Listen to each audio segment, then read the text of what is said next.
Hello, Durud and Shalom. We be live. Hello, everyone. Today, we are waiting and we are potentially minutes away from having Donald Trump announce whether the deal is going to be signed or not signed. It seems like in an interview to the Wall Street Journal, he told them that he has made a decision and that he will shortly announce it. Pakistan has also come out just minutes ago saying that a deal or an agreement has been reached and that the signing will take place in 5 days in Switzerland. Does anyone know what's going on? I don't know. So either in a few hours or right now, basically, or when? June 19th, you said? June 19th in 5 days, yeah. Okay. So right now, in a few hours, June 19th or never. It seems already so. announced. Or has been already announced. Already announced by who? I don't know. This is, I mean, unless it got announced in the last 30 seconds, I don't see seconds. anything. Oh no. Oh, yes, it was announced. In the last 30 seconds? Yeah, it was announced in the last minute. Yep. Oh my god, what Here has we happened go. 2 minutes ago? What happened? Oh my god. Oh wait, let's bring you back up. You bring yourself. There we Okay. go. And here we are, ladies Oh and my gentlemen. god. It's the best segment, because we always get it right when it happens. Oh my god. Okay. Wow. The deal with the Islamic Republic of Iran is now complete. Congratulations to all. I hereby fully authorize the toll-free opening of the Strait of Hormuz and simultaneously herewith authorize the immediate removal of the United States naval blockade. Ships of the world, start your engines. Let the oil flow.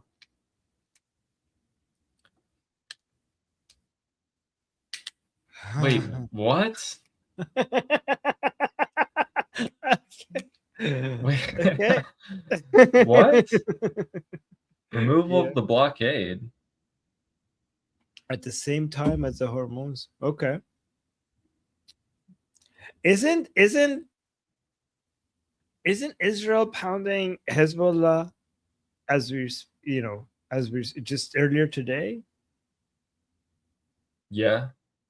Okay. Yeah, so they did pound Hezbollah, and the IRGC literally came out on all of their news and said, we're going to strike Israel tonight. And then Tonight, as in like they should have been doing it right now. And then Trump announces this. Wait, but didn't he say that they were not going to do anything until the Islamic Republic makes good on their...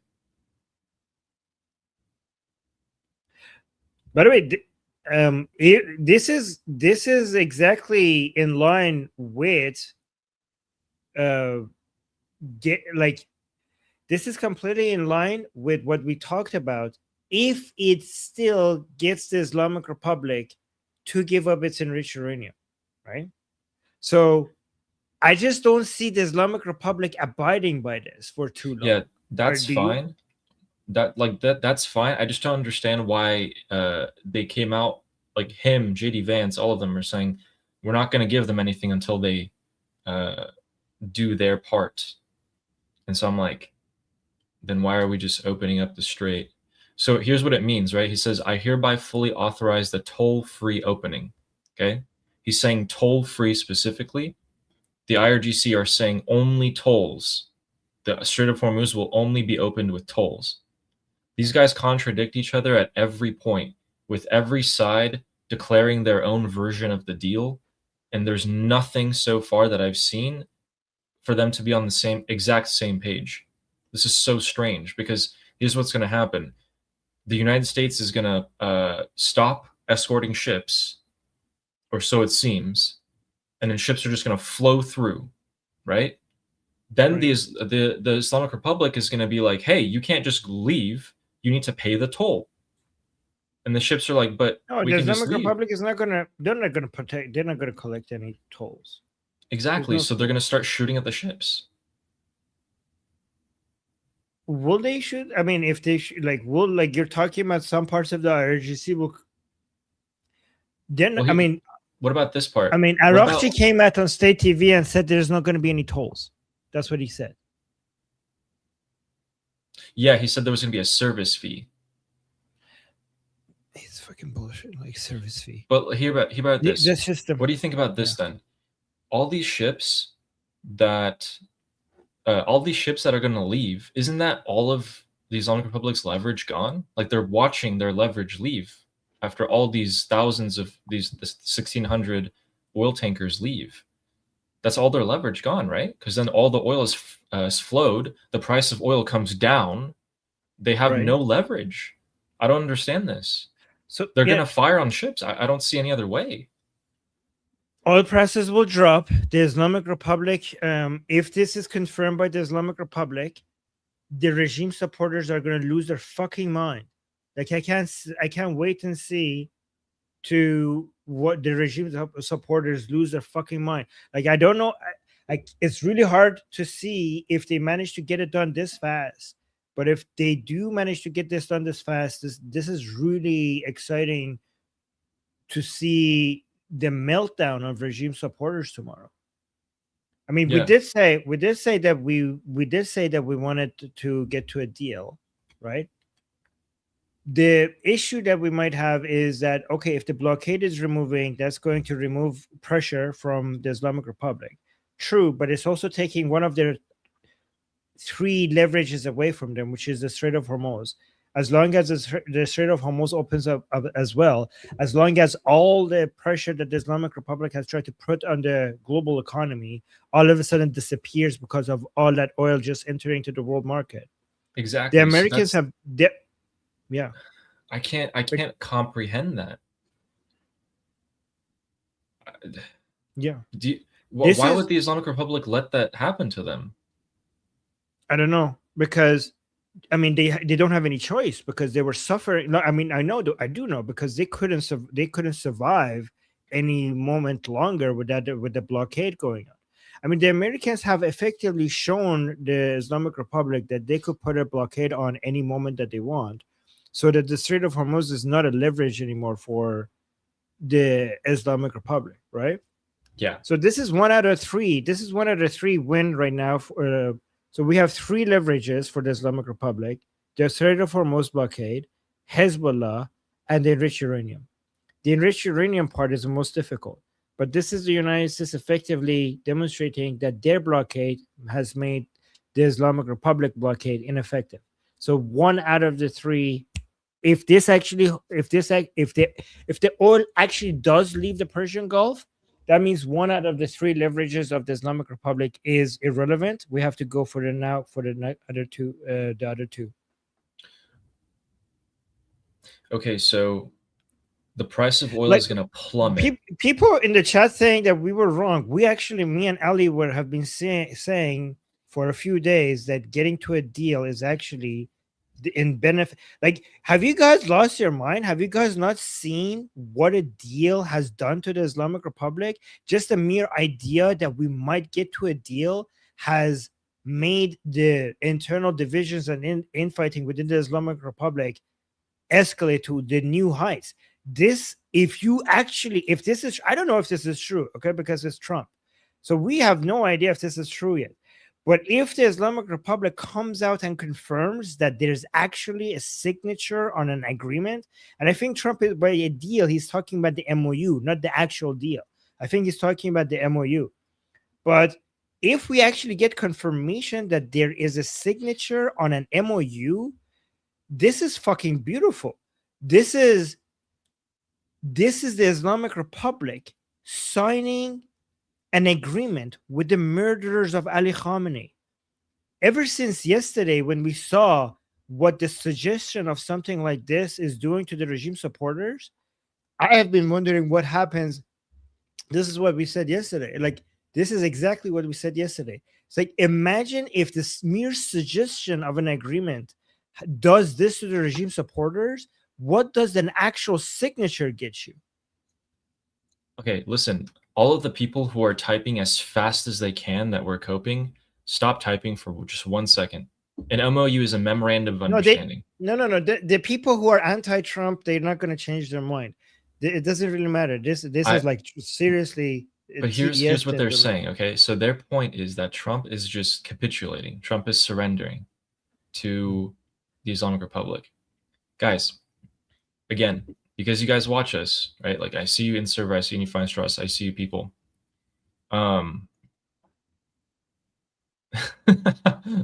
Sorry, that was funny. Okay, listen. The Islamic Republic supporters, what are they going to think right now? Just keep this in mind. Don't think about anything else. This is what the Islamic Republic supporters think right now. Keep in mind, the Islamic Republic has not come out and said that they agree to this. They haven't given their own side. We haven't heard what they want or what they're going to say. Trump just declared it. Okay, in the next few minutes, we should get the Islamic Republic's version. But here's what they're thinking. They're thinking, wait, so we just gave up one of our biggest, probably the biggest leverage that we have? Like, that's it? What do we get? If this is true, oil prices will start dropping, and the Islamic Republic people are going to see that the only pressure point they had on global markets is gone. Right? I have the Islamic Republic's response. Oh my God, show me. آمریکا وادار به امضای تفاهم پایان I can't pause it for some reason. Yeah. Okay, there we go. All right, let's listen. آمریکا وادار به امضای تفاهم پایان جنگ با جمهوری اسلامی ایران و جبهه مقاومت شد. شهباز شریف از پایان دائم و فوری جنگ در همه جبهه‌های جنگ آمریکا علیه ایران و متحدانش خبر داد. نخست وزیر پاکستان از دستیابی به توافق پایان جنگ آمریکا علیه ایران خبر داد. Okay, see guys, see, is this not okay? This is literally, we've been telling you this. This is not anything different. The Islamic Republic just came out and said, this is the end of the war, the end of fighting on all fronts. The Americans have surrendered to us. Did Donald Trump say anything about that? He said, nope. He said the blockade is going to be removed so ships can be flowing freely. That means both the Islamic Republic and the US will just let all the ships they want to pass through. Who benefits from that? The United States of America.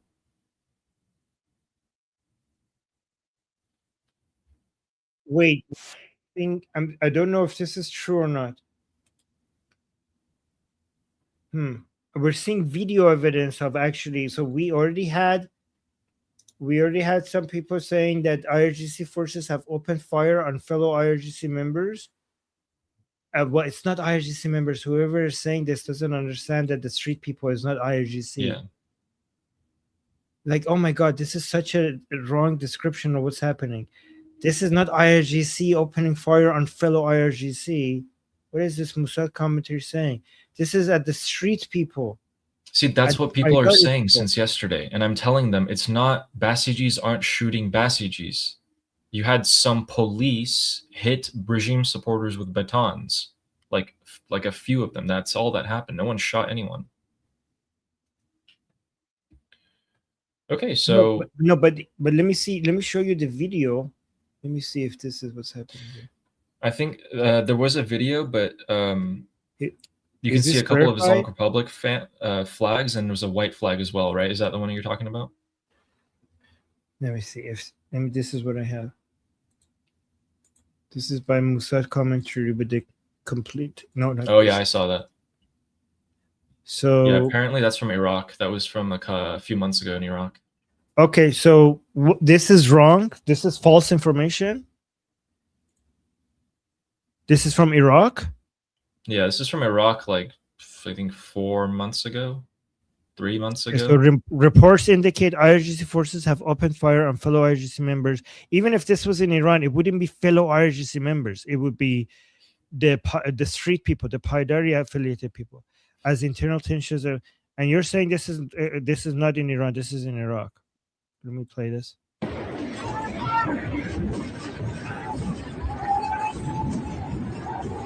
If this was real, if this was happening, it would be all over Vahid online and everywhere. Like, this is obviously, what are people doing? Oh my God. Okay.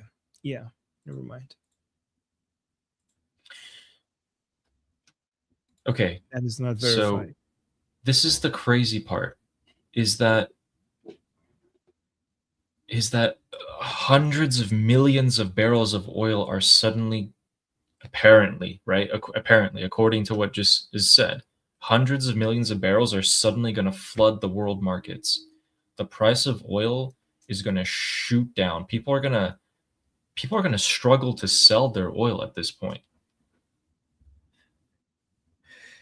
Guys, by the way, that video shows to you why you come here, because we wouldn't have, when me and Ali see that video, we could tell that cannot be right. Like me and Ali would immediately tell that cannot be right. Like, whereas if this was true, it would be everywhere. So it was so obvious to Ali and I that this is why you should wait until these videos like this actually gets verified. But yeah, go on, sorry, Ali. No, I mean, that's just ridiculous. Also, it seems like Shin's reporting that the IRGC are broadcasting in English right now to ships in the Strait of Hormuz that the strait is closed, is not open. By the way, guys, whatever has caused the internal division within the Islamic Republic to get this high, we should want more of that. Okay? Just remember that we could always go to military operations, but this level of infighting is once in a lifetime. So whatever President Trump is doing, that is making these pro-regime people lose their mind, we need more of that. Okay, I don't know what President Trump means when he says we have an agreement and they're signing and everything. I have no idea what that means, and I think no idea as anyone else. But I'm here for it. Like, this is, we don't even need to know what's happening. We could see the results, and it's producing the results that we want. So we should just want more of whatever President Trump is doing right now. But go on. Armin, I have something for you. So Khabar 40 just posted this. I'd like you to take a listen. Oh, wait, sorry. Remove that. This. All right, listen to this. This is in English, guys. You guys can hear this yourselves. This is what's being broadcasted over the Strait of Hormuz as we speak. Military clause. Any ship wants to cross the Strait of Hormuz without permission will be targeted and destroyed. Wait for it. There's like a little pause. And there is no deal with United States. The Strait of Hormuz is closed. So this was gotten from people in the Strait of Hormuz at the moment. And this was posted to Khabar 40. Shin also posted this. This is what's being said. Khabar 40, Iran International posted this? Which Khabar 40? This Khabar 40.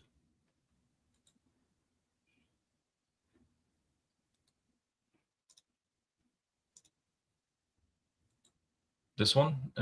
This one? Oh yeah, I don't that we don't know if that's credible. Okay. But it sounds, I mean, it could be though. Khabar 40 I only trust Khabar 40 from Iran International. Shin, you're saying Shin posted this? Yep. I'll bring it up right now.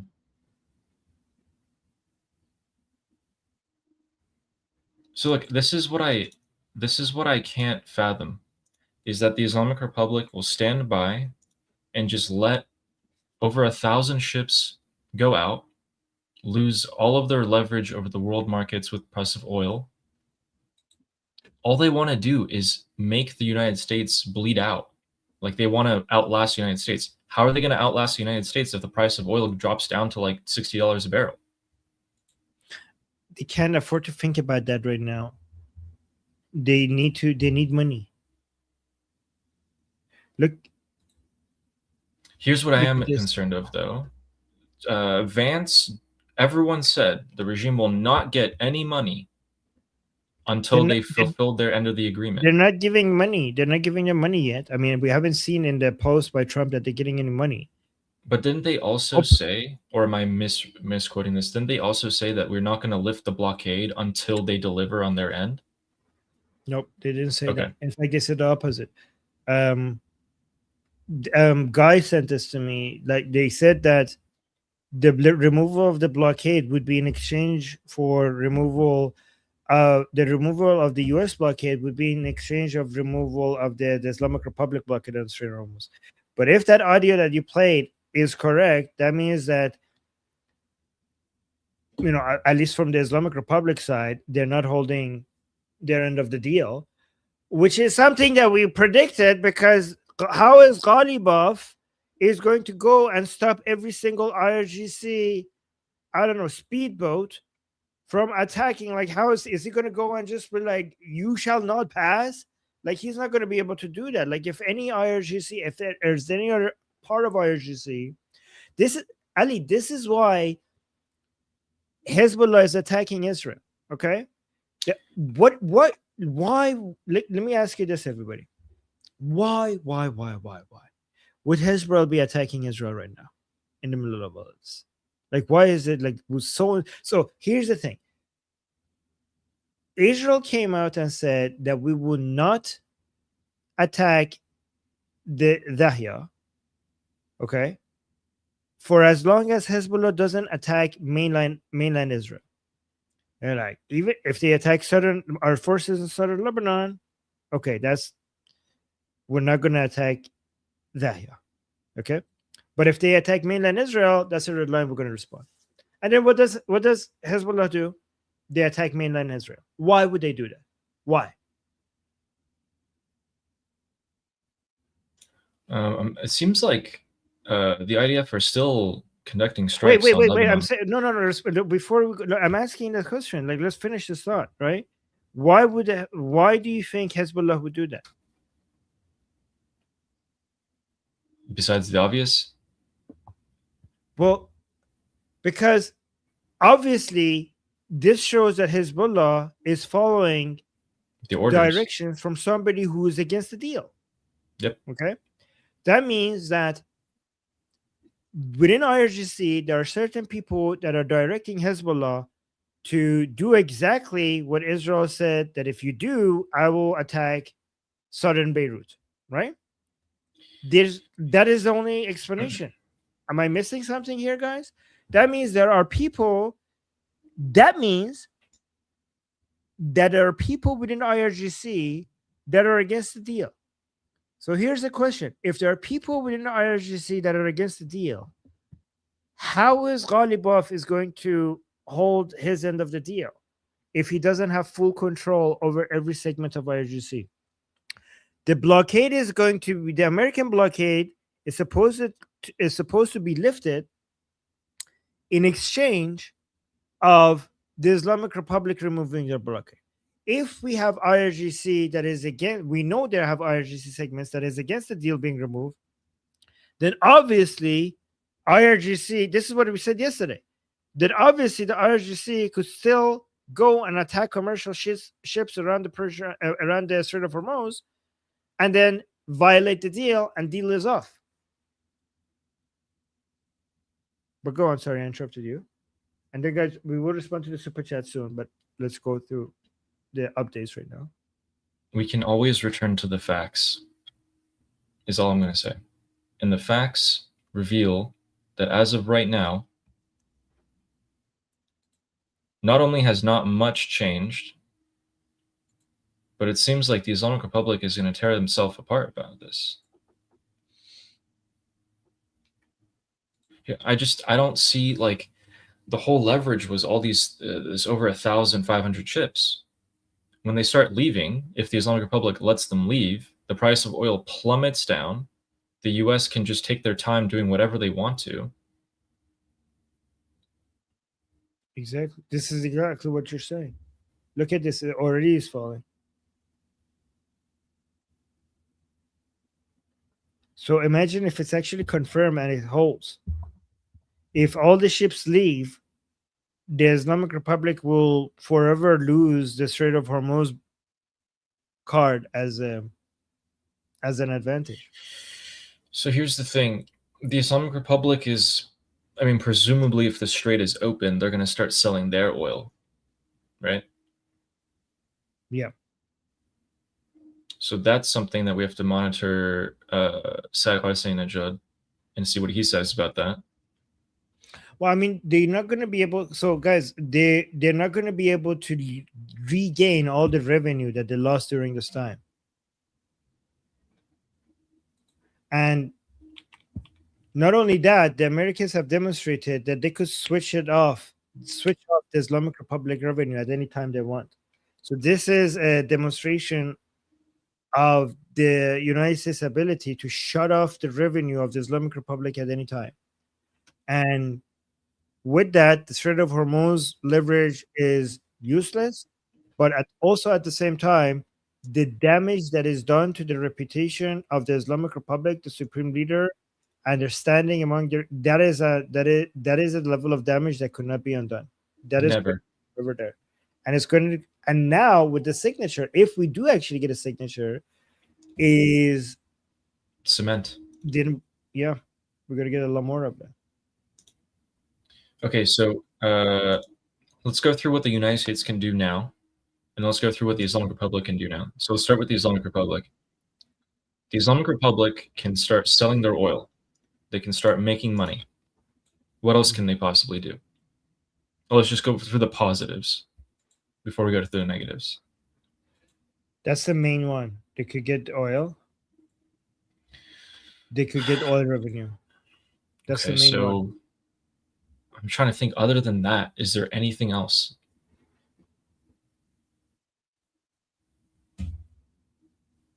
I think that's pretty much it. If they allow them, the Islamic Republic will start selling their oil. So that means the sanctions will also have to be lifted if they want to make full on that. But let's just say they use their shadow fleet, they start selling their oil. What is economic theory going to say about that is what I'm thinking. What is Scott Besson going to say about it? I'm wondering. Will the Americans be able to put back the blockade if, like, how easy it is to put back the blockade on? This is the issue. This is the criticism. Oh, is it easy? Yeah, I mean, the ships are still there. They already knew how to conduct the blockade. Are they going to keep the ships around there? Are going to keep the ships around there? I think it would be ridiculous if they started packing their ships home. But here's the thing. President Trump did say, like, "Oh, sailors, come home, come back to your wives," something like that. I'm pretty sure the ships are not going to leave, because what if the Islamic Republic just starts being like, okay, yeah, tolls, service fees, we're going to close the strait. What's the United States going to do then with their ships gone? I hope the ship stay. If the ship, I don't know, but I hope the ship stay, because if the ship stays, that means that if the Islamic Republic proves to be not abiding by their end of the deal, then the blockade could go back on. So here's what I'm thinking the United States could do. Okay, they let the ships leave the Strait of Hormuz now that the strait is open, right? According to President Trump. Ships leave, price of oil plummets, the Islamic Republic sells some oil, and then they just do the blockade again because the Islamic Republic violates it. I mean, it seems like they might violate it like sooner than later. I'm saying this could happen. But that's it. I mean, here's the thing, though. If the price of oil plummets, the United States has no urgency, which means that they could just wait for the midterms to be over for them to go back. This is politically, this would be a huge win for President Trump, being able to bring down the prices of oil like that before the midterms, and then he could go back at it again after the midterms. Yes, but I don't like this, because the Islamic Republic gets time and some money. Yep. So that's a disadvantage. Rebuilds their strategy on how to deal with the United States again the next time they come. Suppresses the people again. People are economically starving more. So if your goal is to use the people as an uprising as the United States, to continue this strategy is bad. But if you're going to let the ships go out, then do the blockade again, okay, I get it.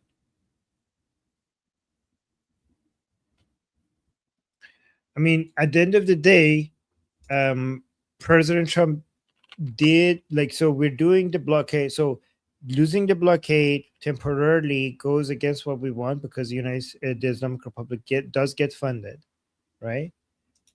That's the downside. The upside is one for United States, because oil prices will go down before the midterms. Remember, we do need to want the Republicans to do better during the midterms, because if the Democrats take over, then we will stop complaining about what Trump does, because now the Democrats are in power and they will be by far worse. So anything President Trump could do to help with the midterms is in our benefit. So that's a one win. At least we will have some positive effect on the midterms. Another win for us. So yeah, we're not gonna, guys. We're not saying that it's all good, right? It's not all good. The major bad part is all the money that will go to the Islamic Republic. Okay, that's the major bad news. The good news is that, first of all, it benefits President Trump, but the most important part of it is that the Strait of Hormuz is demonstrated to not be an effective leverage for the Islamic Republic. One, but also having a signature, officially having a signature, if this is actually real news, which we can't be sure yet, with the Islamic Republic is the most devastating news for the pro-regime Iranians possible as right now, if this is actually confirmed. Like, this will escalate the civil war, the internal divisions within the Islamic Republic. It will escalate it. Okay, yeah, so they're gonna start tearing each other apart even more.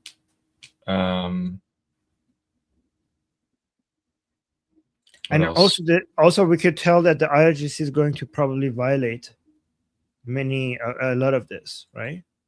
Here's a difficult part, Ali. Even if the IRGC violates it, President Trump might still want to stick with this because they want the oil prices to be lower before the midterm. So the IRGC might know that they have a lot of they could keep poking, and President Trump probably will not go back to doing all of this until the midterms are over. Maybe that's their calculation. What do you think? Maybe, yeah. This would allow them to wait until the midterms are over. Also, I am checking. Okay. So also there's a 60-day extension, right? And in this 60 days, the ships that are stuck can come out, according to President Trump so far. But what happens after that? Also, the nuclear has to be negotiated during this 60-day period. Yeah, that seems really difficult to do. I don't know if we should have removed the blockade before the IRGC gave us assurances that they can't target ships in the Strait. I think that would have been. But you're not talking to IRGC. You're not talking to IRGC. You're talking to Ghaliba. True.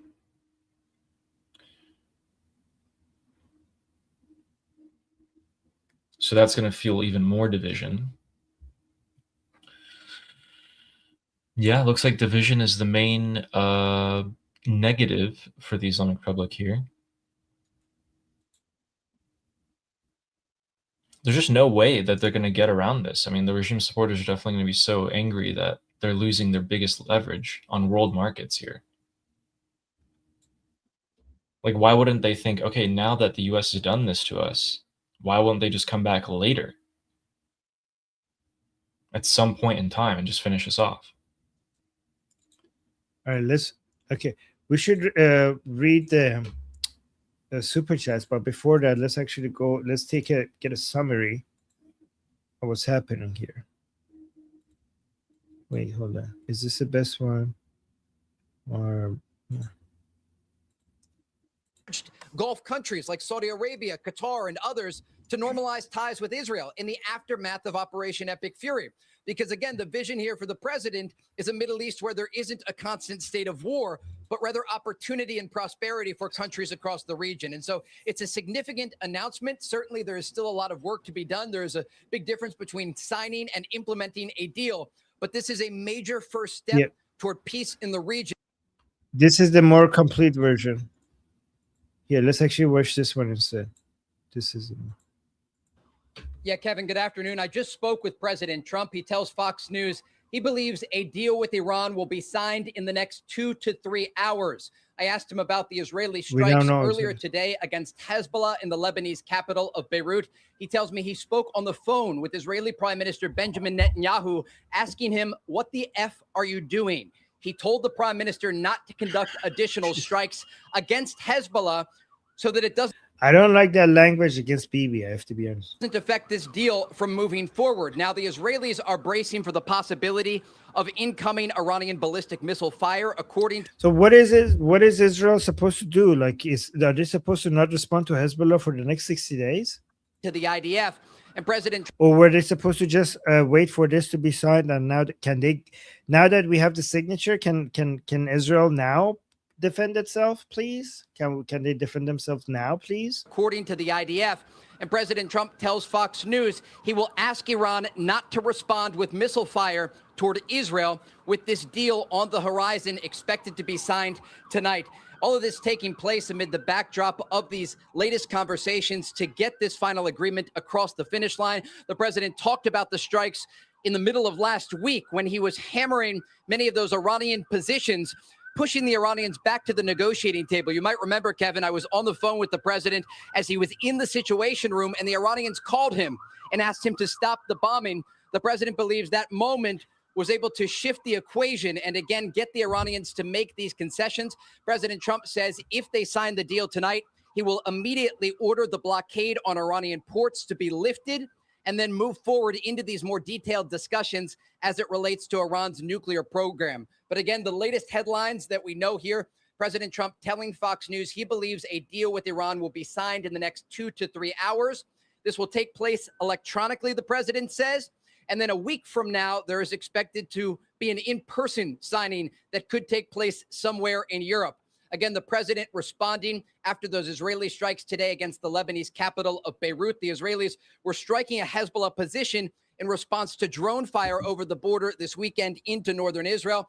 Again, the president telling Fox News, he asked the Israeli prime minister, "What the F are you doing?" Yeah, that is not a good language to use against. I don't know whatever is going behind the scenes. I don't know, but in front of everyone else, this language against BB is not helpful in any way, in my opinion. Sadato just became a member, I think, on your side. Thank you so much, Sadato. Hey, welcome, Sadato. And then Guy, thank you so much for the super chat, saying if Israel is against it, why target Vahidi? Why target Vahidi? I don't know what you mean. What does that mean? Why target Vahidi?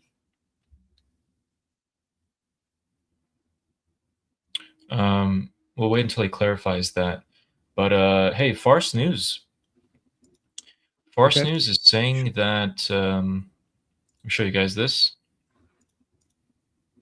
Farce News is saying that, okay, not only is this a peace deal, right? America's surrendered to us, but it's also decided that if you want to go through the Strait of Hormuz, you have to cooperate between Iran and Oman. So they're still holding on to that. That's not what Trump's saying. Saying it's free and open. So forgetting about their interpretation, are they confirming that there has been a signature? Like, they didn't say. They said actually they're saying on Friday, on June 19th, they'll sign. Wait. So you know what? Is Farce confirming that something has been signed? No. They're saying that they have agreed to sign, but they haven't yet. Because there's probably. Are they still saying nothing has been signed? Yeah, so I'm going to find this for you right here on Meh News. I want you to take a look at this. If I can pull up this exact link. I think it's possible that Farce News is trying to make the regime supporters feel better by just telling them Okay, so this is what Mehr News is saying. Mehr News is more supreme leader than IRGC. Gotcha. So we did not agree God. to the memorandum until we included our last points and demands. So that means that they agreed. That's what they're saying. They're saying we agreed on our terms. That's what the So regime is Ali, saying. you understand what they're doing. This is copium, right? So both forces are like, guys, this is why this deal is in our benefit. And Mehr News is saying, Mehr News on behalf of Ghalibaf is saying, Ghalibaf is saying on Mehr News basically that guys, this is actually good for us. So what they're trying to do is they're trying to make this an easier pill to swallow. What the regime supporters are going to be hearing is a confirmation that the Islamic Republic submitted to the Americans. These people are trying to make that easier to swallow. Do you understand what I'm saying, Ali? Yeah, so this person in the chat here is correct. That you're right. Yeah, because exactly. No, but not only that, yeah, you're right. You're right about that. That I'm right. Thank you so much for saying that. But also, what is happening is that they're trying to soften the blow. So here's the thing. So imagine if I want to tell you the bad news, but instead of focusing on giving you the bad news, I'm telling you the good parts of it, right? Like, I think you're reading something else, Ellie. You're not listening to what I'm saying. But guys in the chat, do you guys understand what I'm saying? Yes, I'm listening. Yeah, this is the Islamic Republic trying to break the news to the regimes up to the internally. But instead of saying that, yes, we signed something, they're saying, guys, trust me. This is actually in our favor. Like they know that this is not going to be received well by regime supporters. So they're focusing on saying, guys, this is so good for us. We argued so hard. Ghalibaf is saying like, oh, we didn't agree until they gave us this. And IRGC is saying, guys, we're going to, with this, what was decided on was that us and Oman will be collecting tolls. They are trying to manage the reaction by the regime supporters. Do you understand what I'm saying? Yep. Because again, Trump just said no tolls / no service fees. The strait is completely open on both sides. The regime is saying no, there is going to be a service fee. What have they agreed on? And there's still no signature. They said we will sign it. We haven't signed it yet. No, but yeah, I think this is them just accepting that there is a signature and they're just trying to make it less difficult to accept. Let's see what people are saying about all of this. Saying, yeah. So Iman is saying, Armin, discuss the 3 or more leverages of Iran, of the Islamic Republic, that will help people understand. Yeah, guys. So the Islamic Republic has 3 main leverages. Okay, so I know there are others, but these are the three main. Hezbollah, the Strait of Hormuz, they enrich uranium. The enriched uranium is the hardest one to disarm the Islamic Republic, and it probably cannot be done with military operation. It has to go through a deal. It seems like the only option right now is to go through a deal, especially because it takes longer to topple the regime. That's why President Trump is correct to focus on a deal right now, because they have to try to get the enriched uranium through a deal from the Islamic Republic. Oh, and Ali, one thing that we have to worry about, actually, and this is me being honest with you guys, so not to paint a completely rosy picture. How are you now going to pressure the Islamic Republic to give up the enriched uranium if they are not suffocating financially anymore? If you remove the blockade, the Islamic Republic has a breathing room now. Would you be able to now get the enriched uranium without your foot on their neck? So the optimistic view is going to be like, given the Islamic Republic saw what the United States can do, maybe they give up the enriched uranium. But I think now with the blockade being removed, it's going to be very, very difficult because there's no sense of urgency from the Islamic Republic anymore. So if the plan was to economically devastate the Islamic Republic so that they're desperate to give up their enriched uranium, now without the blockade, that urgency is not going to be felt anymore. Does that make sense? That's a good point. I didn't think about that. Yeah. I'd also like to see the strait actually be open first before we jump to any conclusions here. I understand that you guys are like freaking out at Trump saying this, but I haven't seen a single ship pass through. In fact, the only thing that I have heard is that ships are not allowed to pass through. Let's just see them pass through. Let's actually see both sides let them pass through. And now let's see what happens. Okay, let's discuss it then. So we will criticize. So for people who think that we are like, it's interesting because when we criticize Trump, we get people say like, Armin, you're always anti-Trump. Why don't you see that he has a plan? And then when we say, okay, this was a good thing, people say like, oh, Armin Ali, you always make excuses for everything Trump does. But if we're getting both messages, it seems like that means that we're doing the right thing. So here would be a justified criticism would be if the blockade is removed before the confirmation, before the observation that the Strait of Hormuz is completely open. That would be a fair criticism for Trump. Do you guys agree in the chat? If the blockade is removed without first seeing and confirming that the Strait of Hormuz is already open and there's no attacks on commercial ships, that would be a fair criticism against Trump. Do you agree with that? That's what I'm saying. Let's see and wait. If that happens, then we can discuss it then. Yeah. Also, Israel, right? Israel's going to keep hitting Hezbollah. They're not part of this deal. They intentionally stayed out of this agreement and this memorandum of understanding on purpose. They're going to keep on hitting Hezbollah. The IRGC is probably going to hit Israel at some point or intervene. And that's it.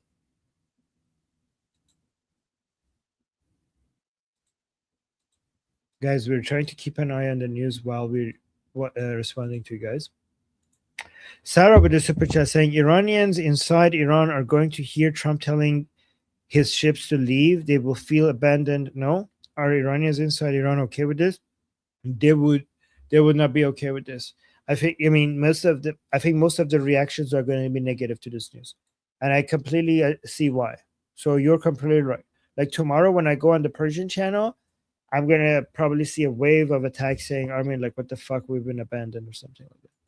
But I completely understand that. Like, we have to let them say that. Yeah, I also have 2 comments from the Farce News IRGC channel. I haven't read too many of them though, but yeah. Okay. Iman is saying Hezbollah is attacking Israel to weaken the will of USA. Iran wants to divide Israel and United States, I think. So so let me see. Hezbollah, in my opinion, Hezbollah is attacking Israel at the direction of some people within the IRGC who didn't want this signature to happen, right? This is what's happening. So what's actually happening is that some people within the IRGC told Hezbollah, or have convinced Hezbollah that this deal would be against their interests and they have to do everything in their power to stop it from happening. So Hezbollah has been attacking mainland Israel so that Israel responds in southern Beirut so that the Ghalibaf would have a hard time coming up with agreeing to the deal, which is actually quite fascinating because if we manage to get a signature, look, because here, it seemed like it was working, but then if they got a signature, then it didn't work. Because in response to that, we got this. In response to that, we got this. We got Ghalibaf says Beirut strikes shows US cannot honor commitments, right? So this is why this is going to be very embarrassing for IRGC, for Ghalibaf and the Islamic Republic, because they will, if it's confirmed, if President Trump, his statement is true and they have signed an MOU then the regime supporters are going to lose their mind.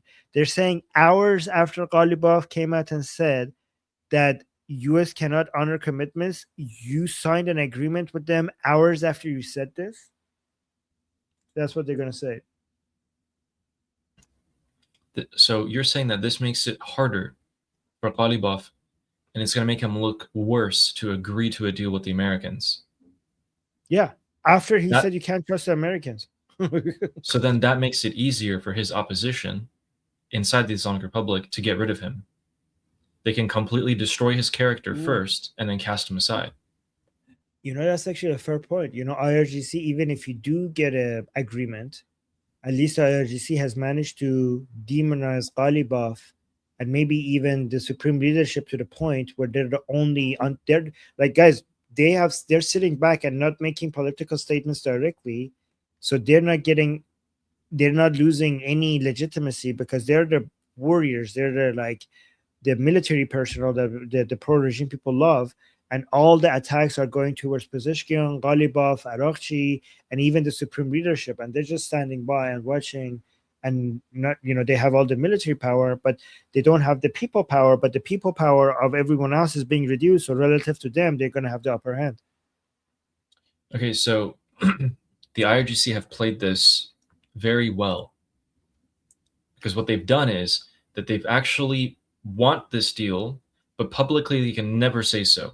So they threw all of the blame onto Arakchi, Pezeshkian, and Ghalibaf, which is their opposition within the Islamic Republic. They're forcing Ghalibaf and Arakchi and all of them to take the fall while they're still ordering Hezbollah to attack Israel, knowing that it's going to make Ghalibaf and Arakchi harder, and it's going to make it harder and harder for them to accept this deal. And they're going to get so much more, and they're going to make them so much harder to accept this deal. So the IRGC are going to take complete control, is what they're thinking soon. All their opposition is going to be gone. By the way, guys, remember that even if this is happening, which we don't know if it's happening, this is not the deal. This is a signature on the MOU, which is not the deal. And we don't even know yet that if we have a signature on the MOU, because we know that President Trump likes to mess with these people's heads. So we don't know if there's a signature on an MOU, and even if there was, that means that we are more than 60 days away from a deal, which might not even happen. And after 60 days, they might keep extending it over and over and over again. Okay, look at this. Feinstein saying yes, we know, Armin. That is what we said. Well, then you're wrong, and you don't understand the difference between an MOU and a deal, which is, it's weird that you don't understand that, because we have been explaining that this is an MOU, not a deal. Wait, can we go back 1 minute? If tomorrow, if saying? We come up, oh yeah, go on. Do you remember what you were saying 1 minute ago? Okay, you said MOU. Okay, fine. I touched on something in my head and I lost my thought. Do you remember what we were talking about literally just 60 seconds ago? Yeah. We were saying that the IRGC is basically using Hezbollah. Okay, go ahead. I got it. Okay, so the IRGC are doing this to get full control of the Islamic Republic. They want no rivals. They don't want a Ghalibaf or a Pezeshkian type of faction in there, right? Okay, or Paidaris or whatever. They just want all of the power. Winner takes all. That also means that they've been fighting these other factions, which means that the Islamic Republic supporters from 5% is going to get cut down 4, 3, 2, 1% until all the supporters of the Islamic Republic are just the pro-IRGC supporters. So pro-Ghalibaf, pro-Pezeshkian, all of them are gone soon. We should, that's exactly, Ali, you should be keeping an eye like you usually do on the comments on IRGC Telegram accounts, because we want to see what the reaction to this is going to be. This is going to be really good. And let me know if you see anything right now. I do, and I'll show you in a second. Armin, I have a question for you. Once that the Iranian people, After this, we have to we are so behind on the super chat. So after this, let's go to the super chat. Okay. I just saw. After this, do you think that the Iranian people, after they say that the regime only has 1% support, or the Americans, or the Israelis, do you think that they won't do anything? Or do you think we could possibly go back to full pressure? What do you mean? So, like, doesn't this just weaken them in terms of political capital? Yes, this is guys, this is unsustainable. So if they lose all of their supporters, okay, and it's down to just the IRGC supporters, that's it. Everyone else in the Islamic Republic who supports them is left. Then it's just the IRGC supporters, and they're a fraction as strong as they used to be. Is money going to help them at that point? No, I mean, maybe short term, but it's unsustainable. So that's it. It is unsustainable. Yeah. I mean, guys, don't listen to us. Don't listen to us. You already know that the vast majority of the Iranian people are against the regime, and you have seen the pro-regime people come out with such anger against the regime by the mere suggestion that there could be an agreement between the Islamic Republic and the murderers of the supreme leader. If we actually get a confirmation that there is a signature, the Islamic Republic will lose all legitimacy among most of its followers. That is not sustainable for the Islamic Republic to rule over both anti-regime people and now these Islamic loonies being against the regime as well. I mean, we showed you the comments. We show you there is a hashtag going on saying "Ma nemipazirim." There are people. This hashtag is trending among regime supporters, and they're saying that some of them are saying that even if the supreme leader agrees with the deal, we're not going to accept the deal. Anyways, we need to get to the super chats because we're so behind. Ida, thank you so much for the super chat. Saying why I just now giving my first super chat to Ali. There we go. Ali, got your first super chat for me. Thank you. Thank you, Ida. Don't worry about it. Fleshy Interloper give us a super chat saying text of deal will be published. I mean, it has to at some point. It's interesting because this is the Fleshy Interloper. This is exactly what inside Iran the regime supporters are saying. They're like, why are you dealing with the Americans and you're not showing us the text of the agreement before you sign it? Like, you have to show it to us. You owe us. You can't sign something without showing it to us first. That's what the regime supporters are telling the regime. Even we don't have the text. We don't even know what they're agreeing to. We don't know. We just know what they're saying. And both sides are saying different. Pakistan's saying it's a peace deal. America's saying it's a what do you call it? Memorandum of understanding. And the Islamic Republic is saying it's a surrender deal. Completely different. Yeah. We got breaking IRGC link. Tasnim News says Iranian officials will speak about reports of possible understanding between. Oh my God. Okay, we got breaking news. Tasnim News says Iranian officials will speak about reports of a possible understanding between Tehran and Washington shortly. Okay, that means they're not denying it. This increases the chance of it actually have. That means that it probably has happened. Armin, what is the supreme leader going to say? He's going to say. He has to say yes, right? Well, I mean, he can't. He's very silent about it, which is driving the pro-regime people crazy. They're like, why is he coming? He needs to come out and say yes or no. Yeah. So if he had to come out, isn't he going to say yes?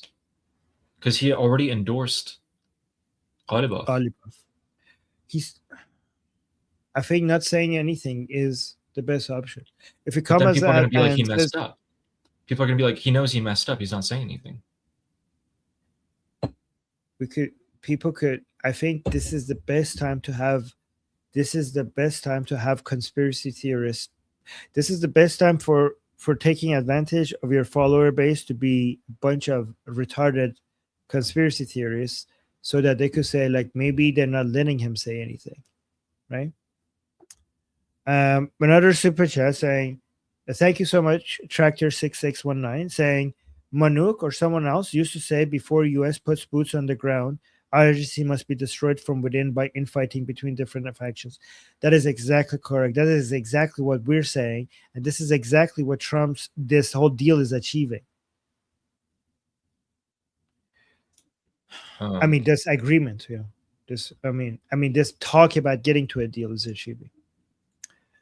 Yeah. Also, another- so sorry. I know we're trying to get through these, but President Trump just posted again.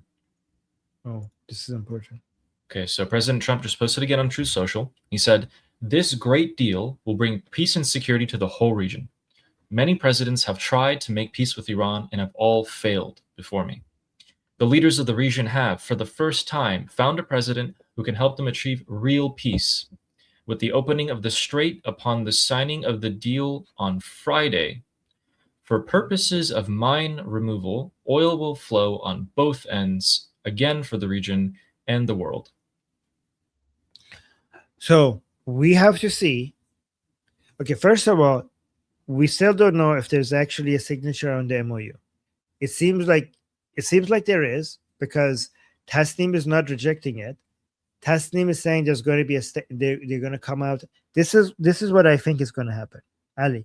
I think that the Islamic Republic officials are going to say, like, guys,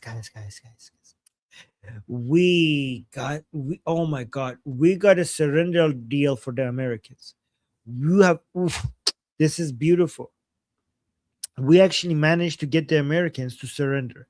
That's what the regime officials are going to try to sell to their own supporters, right?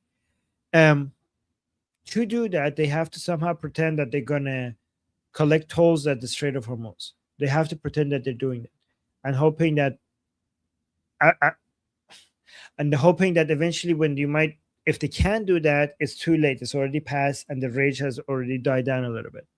But what we have to take a look at, what we have to criticize President Trump for, if the Islamic Republic keeps shooting missiles and drones at commercial ships around the Strait of Hormuz, or keeps contacting them and warning them that they can't go through without their permission. If President Trump doesn't bring the blockade back in response to that, then that's obviously a fair criticism for President Trump, right? That is not good. And we're going to bring that up. But here's the thing. That's a loss. Let's count the wins and the losses as well.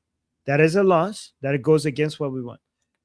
One thing that you can't deny that is in our favor is any form of agreement between the Islamic Republic and the people who are responsible for killing Ali Khamenei is devastating for the legitimacy and the position the Islamic Republic has among its followers. That is a damage that cannot be undone. Yeah.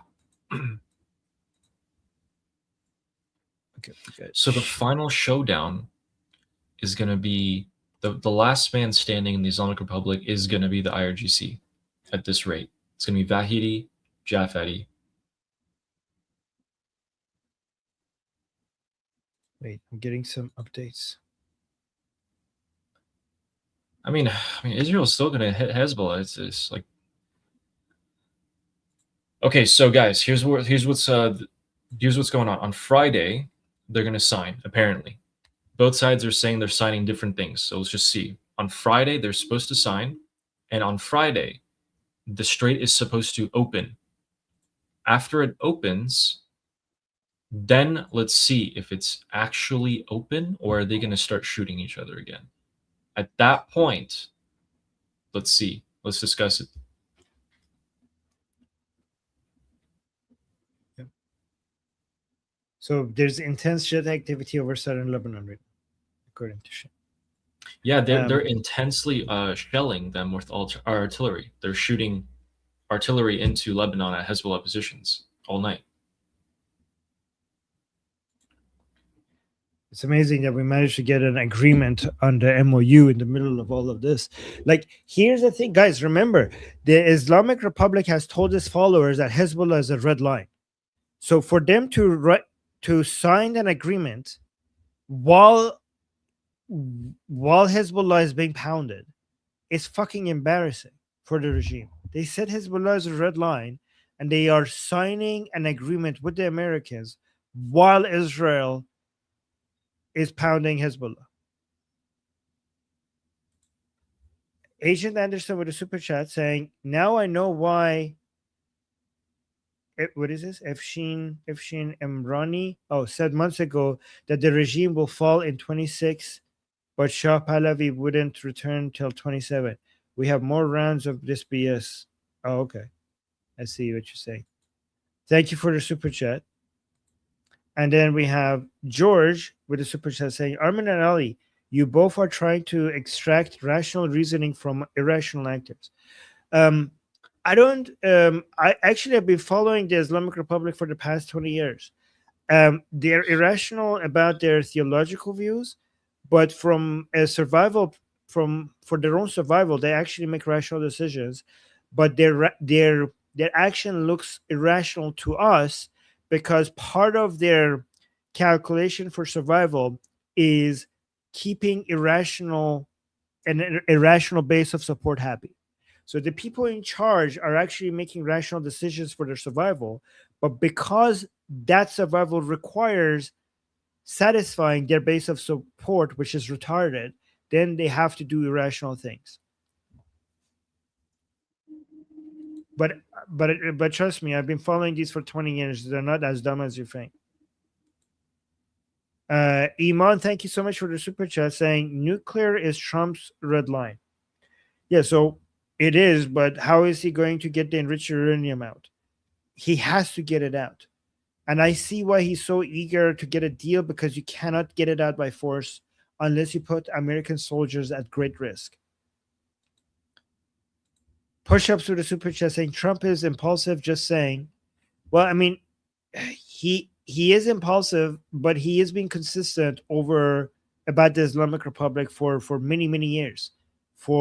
Since the 1980s, his position on the Islamic Republic has been the same, and that hasn't changed. And he's consistent over wanting to make sure the Islamic Republic doesn't get nuclear weapons. Jew hater saying copium. Yes, that is exactly what you need if your supreme leader is dead in a fridge and the new one is a gay Ayatollah missing an arm and a leg. Hopefully you get a copium to cover that emotional damage. Jew hater also saying, it's okay, Armin, your fellow Yahud will free you. I'm free. I'm a free person. I'm probably more free than you. But yeah, the Israelis and the Iranian people are working with each other to get rid of this evil regime, and they have made so much progress right now. And we got another super chat from Justin. Thank you so much, Justin, saying, if Trump folded here, then he's screwed in November. He knows this. If he got what he wanted, no nukes, then IRGC is going to rip the Islamic Republic apart and descend the entire region into total chaos, which will provoke a U.S. response. Let me see it again. If Trump folded, he's screwed in November, and he knows this. If he got what he wanted, no nukes, the IRGC is going to rip the Islamic Republic apart. I don't know. While you think about that for a second, also, the Democrats, everyone opposing the Republicans who voted for this war, is going to be like, okay, so you guys started this war. This is what the Democrats are going to say. You guys started this war, drove oil prices up, and then made a deal to surrender to the Islamic Republic to bring oil prices down, and now you're calling it a victory. That is going to be the main point of the Democrats during this election. And all of their stupid followers will believe it. I don't think they're going to give them that ammunition. Guys, we've made multiple deals, quote unquote, before. I would like to see the deal actually be followed out and enforced. Just because we hear something, let's wait. Okay? You guys have right. This is no one can even contest what I'm about to say. All you have heard is that Donald Trump says that a deal will be signed and they will open the strait. You've only heard him say that. Nothing has happened. Why don't we actually look at what happens? Apparently Friday, they're going to sign. That's good. That's a good point, Ali. We should just keep focusing on what actually happens rather than what is being said. Because what he said has thrown us up and down, left and right for the past 6 months. But what's happened has brought us to this point. Exact. Oh, that's a good summary. Let's just wait. Today's what, Sunday? Guys, we got 5 days. And in this 5 days, if the ceasefire doesn't fall apart, they're going to sign it. Then they actually have to carry through. The Islamic Republic is saying something else. The US is saying something else. All right. They actually follow through. I might say some of you are right. Some of you, not all of you. Some of you who actually have good points, I might. If they completely enforce it, guys. It's happened. It's not happened before. So let's see what happens.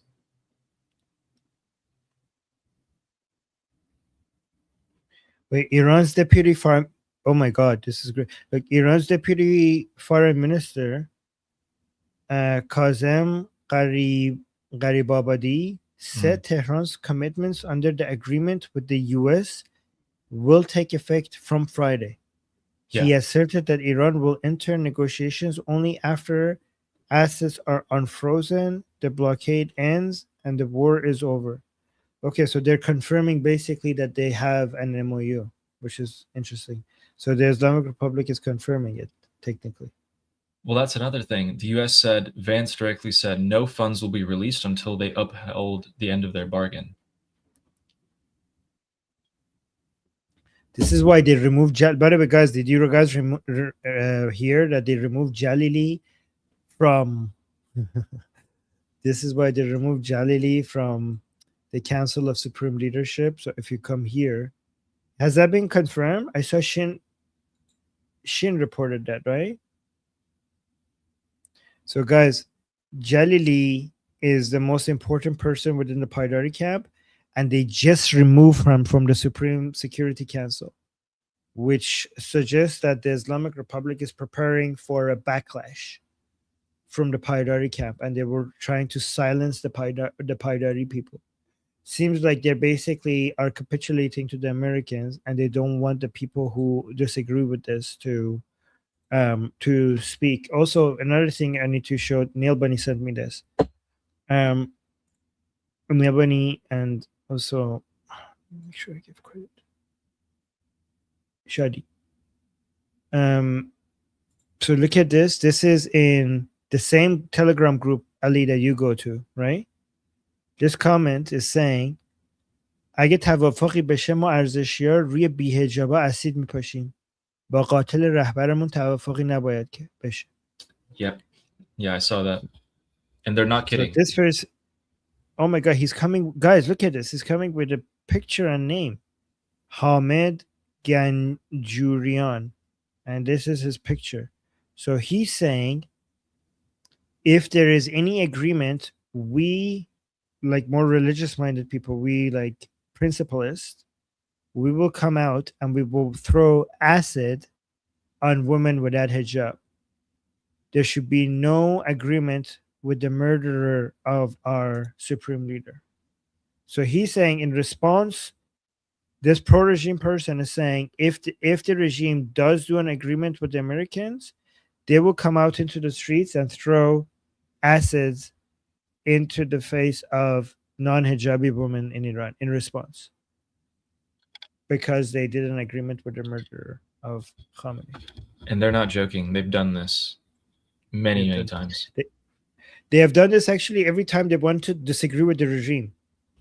They're like, oh, you did something that we don't like, we're going to respond with acid. Yep.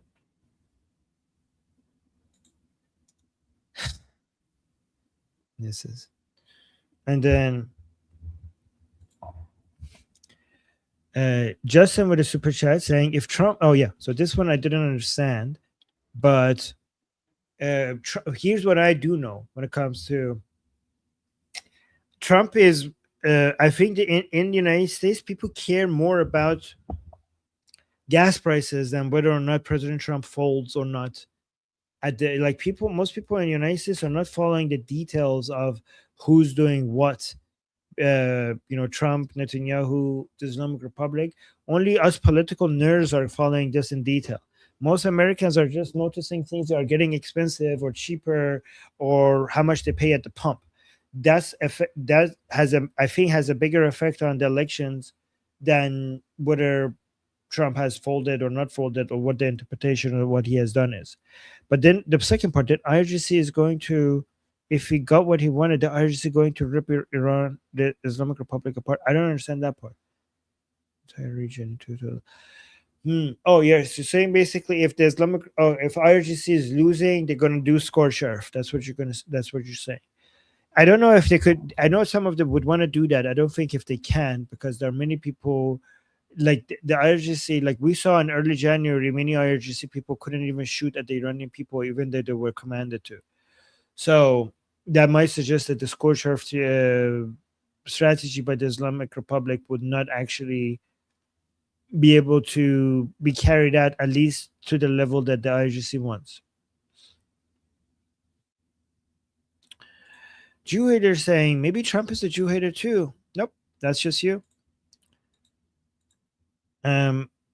Here he's saying, I want to boost your a Jew hater saying, I want to boost your morale. It's okay. The revolution is still happening. I'm hearing the IRGC is defecting and Artish is paving the way for Pahlavi to take over. We actually never said that the Artish, we actually said the opposite. If you want to embarrass us, maybe actually know what your arguments are. If I wanted to do a morale boost, I just remind myself that a Jew hater like you has a supreme leader that is dead, that hasn't been buried, stuck in a fridge. And your new supreme leader is a gay Ayatollah that is hiding in a hole without a hand and a leg. That's a morale boost for me. And another super chat by Jew Herder saying, "Oh, Baby Shark song," which actually confirms the age, your mental age. That's very good. That's very fitting. And then we have Renee saying, "Coordination is not fees, still their territory." No, this is free. This is. I don't know what you're saying. If you're saying that it is their territory, this is free international waters. It's not their territory. So, Renee, the Islamic Republic is saying that the entire Strait of Hormuz is now Islamic Republic waters and not international anymore. Then they're saying that you have to coordinate with the IRGC still to pass by, even if it's open, and that because you coordinate with them, they will charge you a service fee. This is their stance. And they want to do it with Oman. They're still holding on to that. So I don't know how we're going to sign this MOU.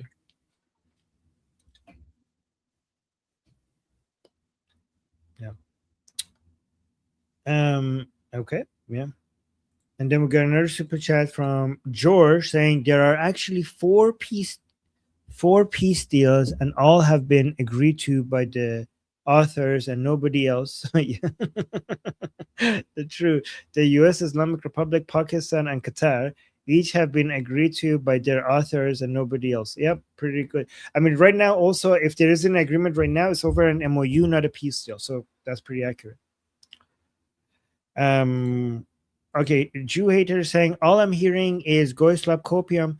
Copium is what you need when you have a supreme leader who's dead and hasn't been buried and is stuck in a fridge, and a new supreme leader that is a gay Ayatollah without an arm and a leg hiding in a hole. And thank you for supporting Zionism. General Patton with a super chat saying, regardless of what happens at the end of the day, it's still up to the Iranian people to overthrow the regime. Yes. America's objective has never been regime change, though that would be considered a bonus. Yeah, it would be a huge bonus. I think you're right. The Iranian people and Americans have a lot of mutual interests, but we don't expect the Americans to prioritize our national interests and vice versa. But as long as there's mutual interest, there's a lot that we could do with each other. There's a lot of work that we could do with each other. and it doesn't. We don't require complete mutual alignment of interest to be working with each other, because no two nations have complete mutual alignment of interest. Also, I think that one way to unite for the United States to get a lot to hit the Islamic Republic a lot without actually with a lot without with a very low cost from their end would be to arm the Iranian people. That's a huge win-win.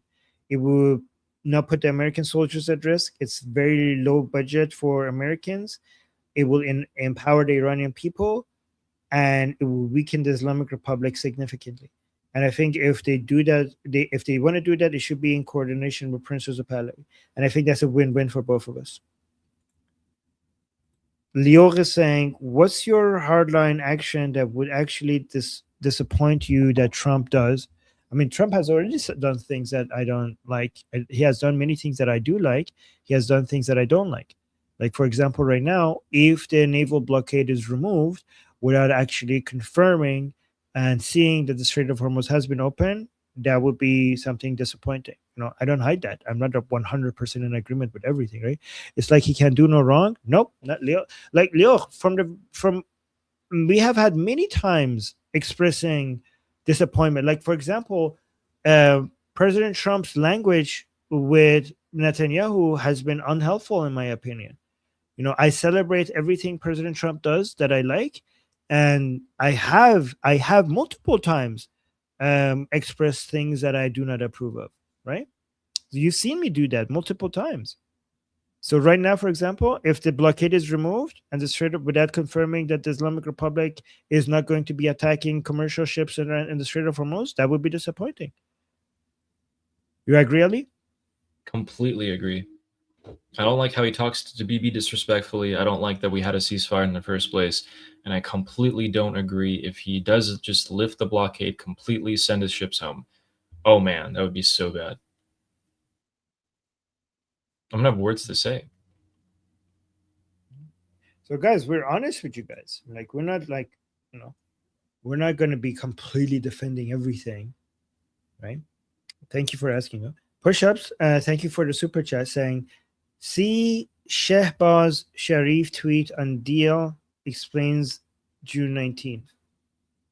So here's the best part, is that Pakistan, so Shehbaz Sharif, the Prime Minister of Pakistan, is saying that they're signing a peace deal. Peace deal. Not even a memorandum, huh? Why so people are not? America is saying memorandum, Islamic Republic is saying surrender, Pakistan's saying peace.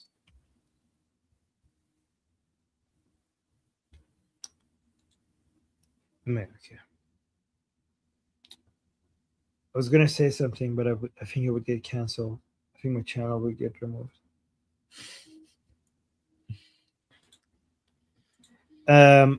Black Cat with a super chat saying, will this get the outside militia groups out of the streets and sent back home? We haven't seen them for a while. Have you seen them, Ali? The militias that came from outside into Iran? Where have they been? Are they still in Iran? If they're still in Iran, they're not wearing their uniforms. I know that some of them are still there, like a small amount, but I'm assuming the rest of them went back. Iraq has a ton of problems right now. Oh, yeah. Yeah, we haven't seen any updates from those people for a while, so we have no idea where they are already. Tosh with a super chat saying, think Trojan horse, the enemy must get drunk first. So here's the thing, if this is the deception, the third deception, it's going to have to go to some great lengths. And I'm frankly, if this is what they're doing, I'm surprised at how far they're going to drive a wedge between Israel and America. Like, I did not think it would go this far. I'm surprised. But if that's what it takes, and if the Islamic Republic is fooled by it into a false sense of security, okay.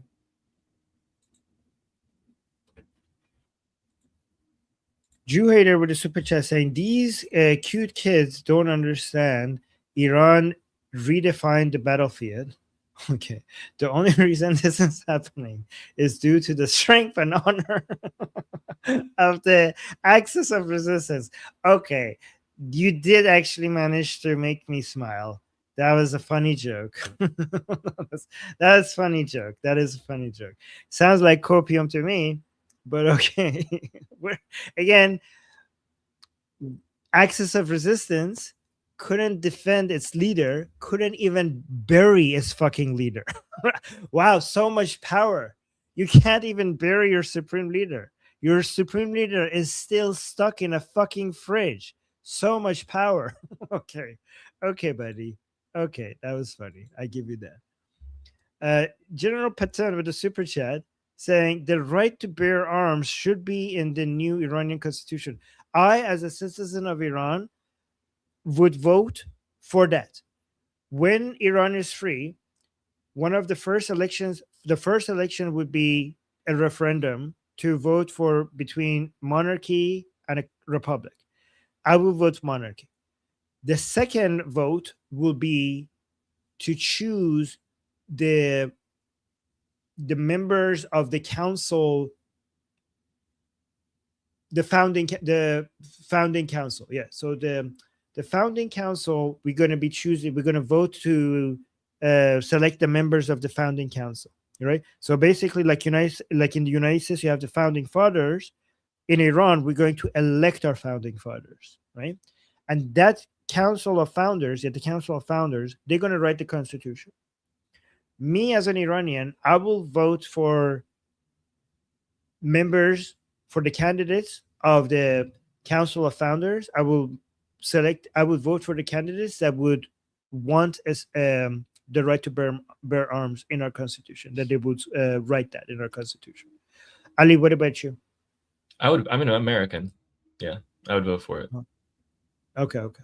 So I think it's up to the Iranian people to vote for people who would write that in the constitution.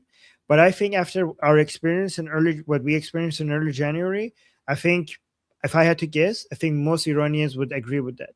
They would want something like the Second Amendment in their constitution. And Jew Hater with the super chat saying, what stage of grief are you guys in right now? Denial or anger? If I had lost my supreme leader and I couldn't even bury it and it was stuck in a fridge, I would probably be, let me see where you are right now. You're in denial. Okay, I probably would be in denial right now. Okay. And thank you for supporting Zionism. We got another super chat from Father of Chaos. Thank you for the super chat saying, I'm glad for this announcement. Excited to see how IRGC tears itself apart. Yes. They have 5 days to tear themselves apart until the memorandum is signed, and then they tear themselves apart even more. Yeah. I wouldn't be surprised if during this 5 days there's so much backlash within the regime that the regime starts asking for more and more, and then the memorandum isn't signed. Wouldn't be surprised. Guys, remember, we are not at all close to a deal. Even if we have a memorandum of understanding, that is not a deal. And we're still, Ali, do you agree? Like, it's still incredibly difficult to bridge that gap. The gap is still so far apart. Like, it's really hard to bring this together, where the Americans are and where the Islamic Republic is. How long has it been? Like 70 days? And we're about to, with great difficulty, sign the memorandum. And even then, people are saying all sorts of weird things. No one's actually agreeing. Okay, let's see how the deal plays out. Yeah. Again, I want to see them actually enforce the terms of the memorandum of understanding. Yeah. And people in the chat are saying, we don't even know if there's an MOU yet. Yep, I agree. We don't know that. It's more likely than ever before, though, but we still don't know. Justin with a super chat saying, oh, once the IRGC unalives all the moderates that have some common sense, then there will be no one left to negotiate with. And Trump would say, we tried, but no moderates left to get peace with. Now back to boom booms. Well, I think Israel, well, I mean, the moderates are not moderates, obviously. You put it in quotations, right?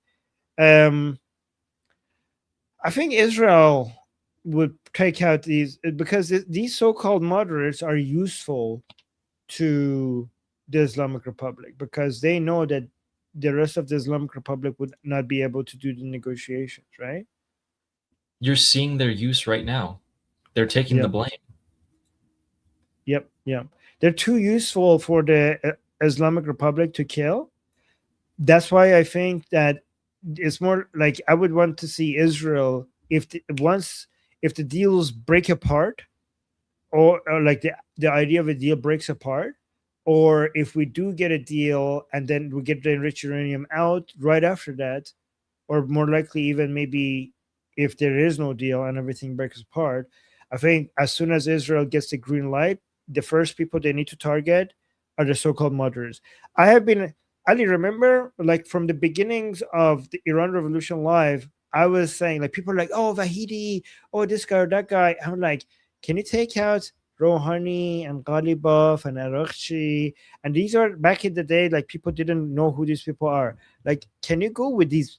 Like, I was hoping that everybody was like, oh, Khamenei is dead. Like, guys, if they killed Rouhani and Ghalibaf, I would have been more happy, because these are the things that keeps the Islamic Republic alive, right? So I think in this time, if Israel gets a chance, take out these people that could actually negotiate. Yeah. Also, Saif Ahmadinejad is posted. Ooh, You show. want to see what he says? Yeah. It's probably not happy. Actually, it's not as bad as I thought. So, Okay. so this is what Saif Ahmadinejad is saying. So he's saying, so the regime says it agreed to sign the deal only after President Trump made more concessions at the last minute. So then, according to the regime, these concessions that President Trump gave at the last minute are: the blockade will be immediately and fully lifted, even though Trump said it would be lifted within 30 days. Accepting Tehran's joint management of the strait with Oman, and forcing Israel to withdraw from Lebanon, even though Israel is hammering Lebanon as we speak. As we're speaking.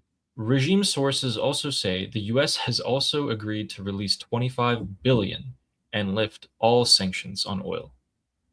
Given that Washington refuses to publish its accepted version of the text, it is tough to verify. So he's saying it is ridiculous, but you never know. He's saying wait and it see. can't be that. Right. He's saying it's ridiculous. Okay. So, guys, this is copium by the regime to its supporters. You're like, guys, look at what we got. And Ali, you know what's interesting? The regime is like, guys, look at what a beautiful deal we got, or agreement we got. And the regime supporters are going to look at this, and even this is not going to satisfy them. Like, this is retarded. Forget about the United States. The whole world is not going to accept Oman and the Islamic Republic manage the Strait of Hormuz. Are you fucking kidding me? Oman was threatened with being bombed by United States with the mere suggestion that they're going to be controlling the Strait of Hormuz. Obviously, this is not going to be happening. So all of this happens. Sure. Yeah. So the Islamic Republic is militarily defeated by the United States and Israel, and then the United States surrenders to the Islamic Republic and gives them money. Got it. Yeah, this is obviously, I mean, guys, obviously, if you believe the Islamic Republic, there's something wrong with you, right? This is, yeah. Some of you are saying that the 14 points of the memorandum is published. Literally, we saw this like 3 days ago. And then Trump came out and said, I don't know why people are believing this. This is ridiculous. Yeah. But Guys, you know what, look at Armin? this. I'm actually kind of on Mark Levin's side. I want to see I want to see what's in the memorandum of understanding. Release it. Release the details. Yeah, release it. Yeah, I agree. I agree with that. Do we want to see it released? Yeah. They should release it. Now, if it's signed already, then why are you not releasing it? Yeah, if you guys agree on it, then release it. Regime, these concerns include guaranteeing the blockade with immediate fund, accepting Tehran's joint management. The whole guys, it's not even up to the US to accept the joint management. Like, this is an international waterway. Like, the whole world, this is not up to the US to even give you that. The world is not going to give you that. That's ridiculous. Where is the part about Lebanon or Hezbollah? Where is it? I highlighted it. Focusing, yeah, and forcing Israel to withdraw from Lebanon.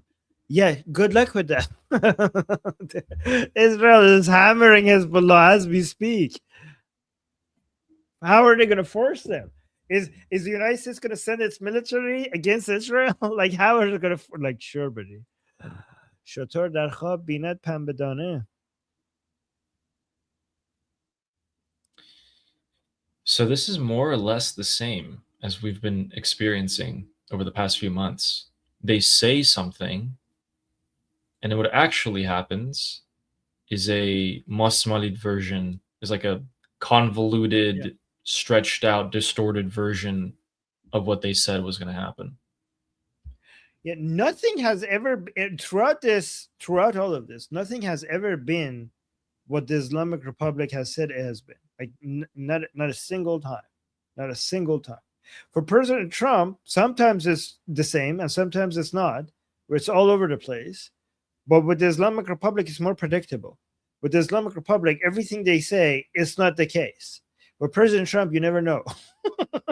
Right? President Trump sometimes they're like, we're going to attack on that day. And we're like, okay, obviously he's not going to give a date for the attack. And then on the day he attacks. And the next time he doesn't. It's all over the place. Hey, apparently on Friday, we're going to find out for real. For real, for real. For real. 5 days. 5 days of peace until Friday, guys. I promise you, nothing's going to happen.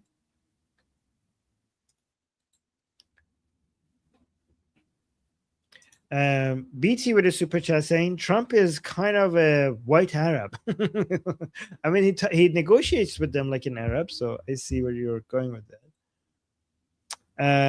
You have to use their own methods. Tractor with a super chat saying, by the way, Ali, there is no such thing as pro-Pezeshkian. True. There is no pro-Pezeshkian in Iran. Yeah, true. Right. Neither the anti-regime people or the pro-regime people like him. And another super chat, just end with a super chat saying, and this could end up being the biggest ruse ever by an American president, ? I mean, I hope so, because the ones who are falling for it are the Islamic Republic, right? Like it's Armin, is this if this is true, I'm going to show you something. Well, let me just respond to this really quickly, guys. This is like we want the President Trump to be dishonest to the Islamic Republic. We want that. We want that. We want him to lay a trap and make the Islamic Republic fall for it. That would be exactly. So this will be the biggest. It's the high risk, high reward kind of strategy. So if President Trump is being completely truthful with the Islamic Republic and everything he's saying is completely good faith, all true, all facts, he will take the biggest loss out of any president of the United States in history. If he is being deceptive, if he's playing the same game that the Islamic Republic is, he's going to take one of the biggest wins of any U.S. president. And also, I don't know what their letters usually look like here. Where's the source of this? Shoot. Copy image address. This guy. Well, we don't know if that's a trusted source. You could easily make that in Photoshop. Yeah, you could. So let's see if they put it anywhere more of it coming out. Let's see if this is credible. Okay, so Netanyahu came out and said that they're not going to abide by any agreement that has anything to do with Lebanon. So, and the Islamic Republic is setting that as one of the pillars of this. Guys, we are so far away from a deal. We're so far away from the deal. The Islamic Republic is saying that it's absolutely essential that United States forces Israel to not attack Lebanon.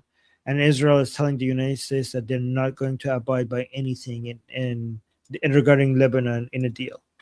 So we are still so far away from anything remotely close to a deal. Okay, What so it is this? seems like Trey Yinks just posted like 2 seconds ago and said, so the Qataris went to Tehran for 17 hours. They just got done, and they said a deal has been reached. Separate preparatory meetings with each side will now take place in Doha this week, ahead of the official signing in Switzerland and the start of the technical talks. So it looks like Witkoff and Kushner are probably going to go to Doha to talk. And then if that goes well, then on Friday in Switzerland, JD Vance will probably sign the memorandum of understanding. So we don't have a memorandum of understanding. Well, if we did, obviously, you know, I'm just not sure why they needed 17 hours of more negotiations today. Guys, so we No. don't have an MOU. We don't even, so forget about a deal. We don't even have an MOU. With you know, with both sides coming out and saying that they're signing or agreeing to different things still. Just kind of confused. Somebody's saying who's signing for the IRGC side? Nobody's signing for the IRGC side. Ghalibaf is talking on behalf of the Islamic Republic, but the non-IRGC part of the Islamic Republic. Yeah. Which is not that All right. much, which is a shrinking part of the Islamic Republic. Okay. So the noise is all decreased since President Trump's post at the start of our stream. And now we have realized that it looks like we're going back to the more of the same as More of of now. this thing. Let's try and get through these super chats here. I know you've been reading some. I'll take over for a few here. So Ida is saying, if he comes out to say anything, it will be the first time in the world when a cardboard is speaking. Oh my God, I would highly doubt Mojtaba is going to come out and say anything, not even an audio clip. Nothing. Oh my God. I would guess, though, Aralchi is probably going to be the one. He's already thrown under the bus. He would be the perfect candidate to just go ahead and like sign his own death warrant. And Fran Benatti is saying, love your show. Amazing content, but there is a problem with Ali's audio. There's a loud hissing sound when he says the letter S. Please fix it. I'll look into that. Isn't there supposed? I think he's joking, because isn't the letter S supposed to make a hissing sound? S. Yeah, I think I think he's joking, because the letter S is a hissing sound, isn't it? S. S. No, it's S. no, it's like no, it's a hissing sound. So I think he's joking. Oh, okay. Yeah, it's like saying, like, whenever you say the letter P, you're making a popping sound. Like, yeah, exactly. That you're supposed to do that, I think. Okay. Gotcha. Yeah. All right. And Jew hater saying, turn that frown upside down.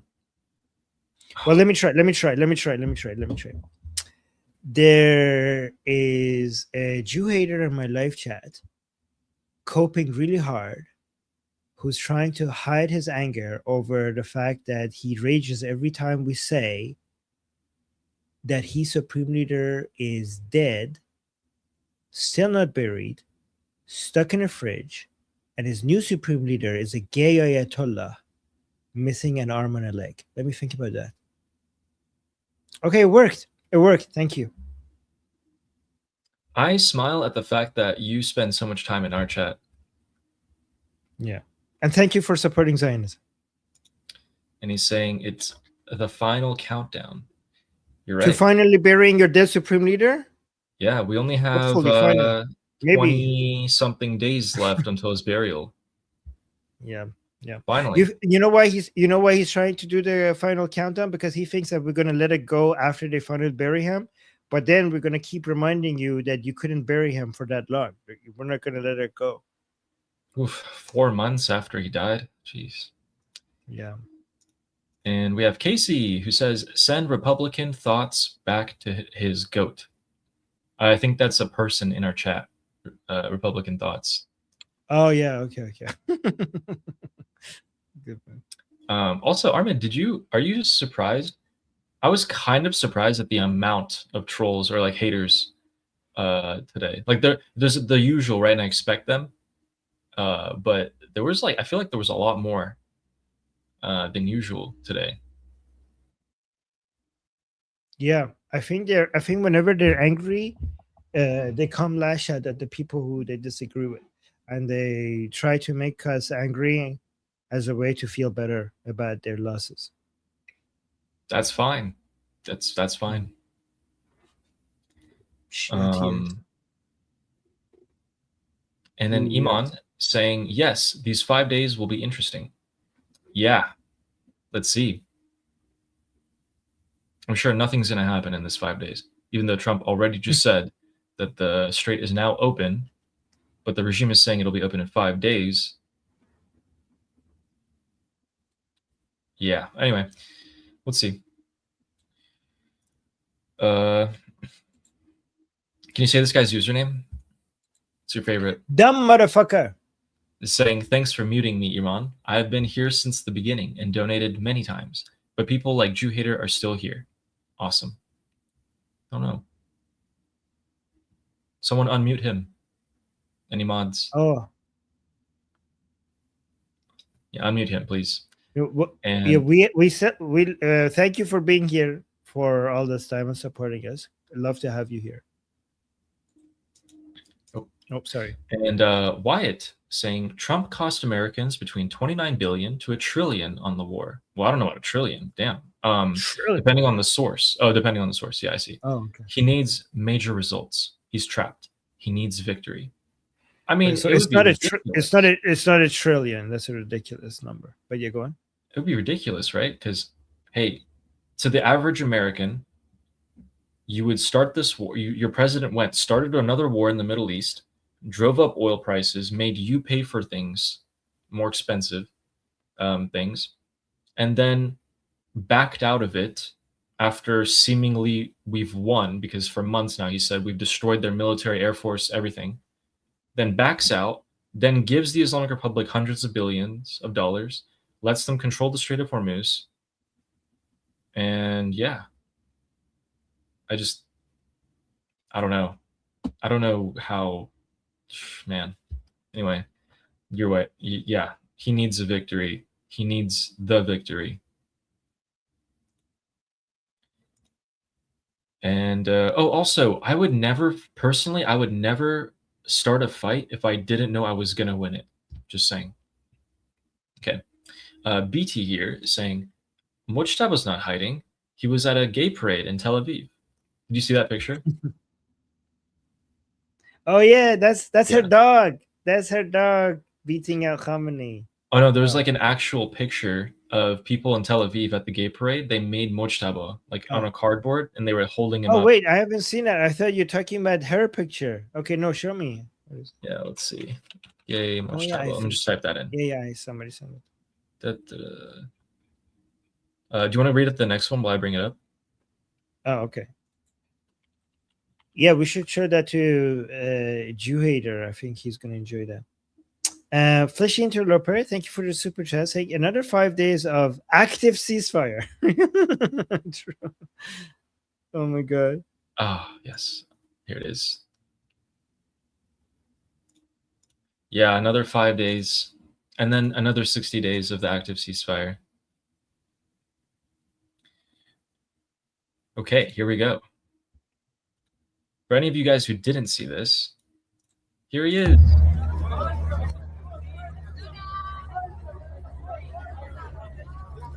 That's good. Love it. So Tel Aviv finally had their first gay parade after a couple of years. That is him. That does look like him. Yeah, they didn't get to have it for a few years. And now that they have, there he is. Love it. Sketch for the super chat saying, is Dedatollah Kotlet cutlet in 16, 24, or 36 ounce Tupperware. Ooh. What do you think, Ellie? Oh man, this brings back memories. But no, we wouldn't just put it in. I mean, unless you freeze it, you're not going to put it in plastic. Yeah, yeah. Ugh. Ew. I don't know. Thank you, Sketch. It smells Iman bad. with a yeah. Iman with a super chat saying, I have zero objections to arming the Iranian people. The problem is when the precise timing can arms get seized by IRGC besieged. Not if you do it right. Not if you drop weapons inside Iran, then you're arming the IRGC for sure. They would get the wrong people would get their hands on it. The way I think they should be done is that you need to liberate a city like Bandar Abbas in southern Iran, next to the Strait of Hormuz, and turn it into a base of operations to first vet people, train people, and only people who have been vetted and trained should be armed after you liberate a city. That's how it should be done. But there are multiple ways of doing this while making sure that the weapons don't get into the hands of IGC. But the one thing I could tell you that any form of arming the Iranian people has to be with the coordination of Princess Pahlavi and his team.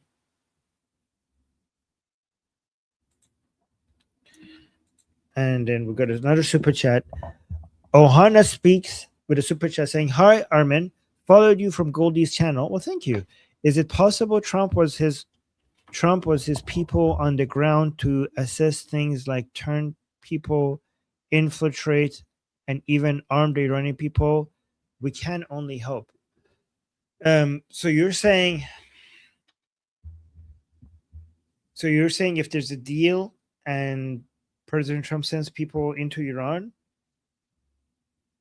and they use it as an excuse to do all of the thing. I think if under a deal President Trump sends anybody to Iran, it would be heavily monitored.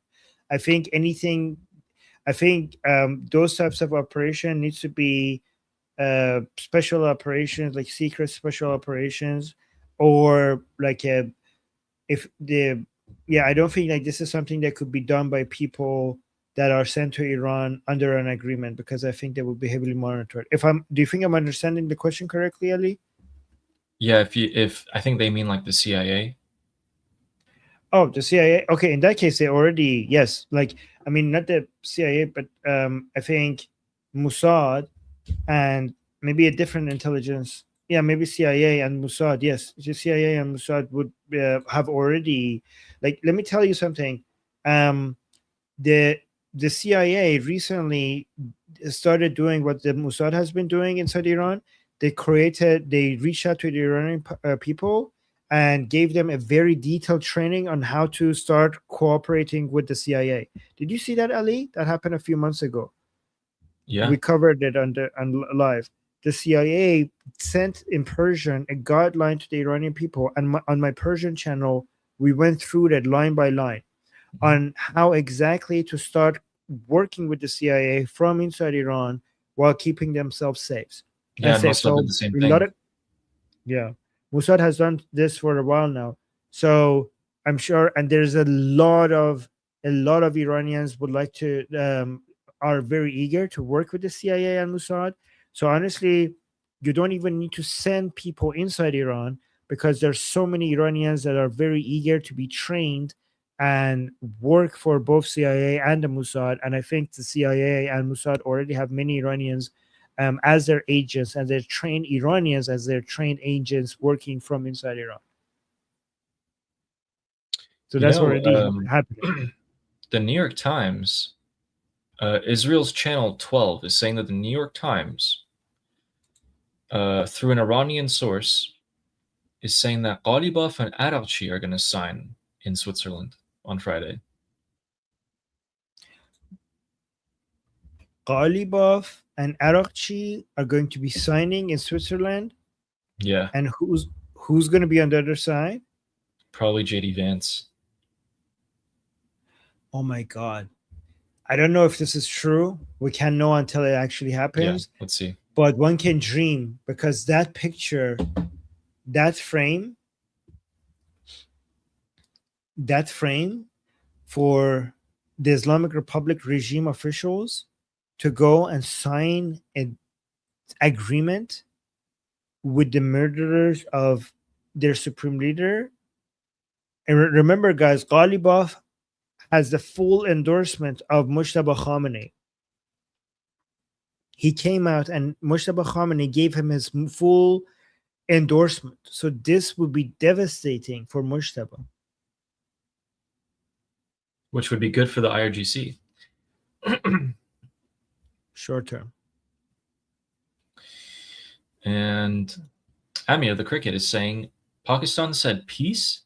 That's how you know war is still on. Yeah. Yeah.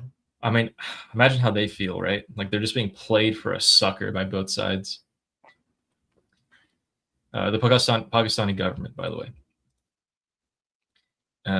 General Patton is saying that the supreme leader is gone, the Navy is gone, the Air Force is gone. Regardless, how can anyone consider this a victory for the regime? They're weaker now than ever. We've been saying that for the past couple of days. Yeah, that's exactly true. Yeah, exactly, Patton. Thank you for that. Oh, this one's meant for me. Saying, Addy, it's You know okay. why? What? Oh.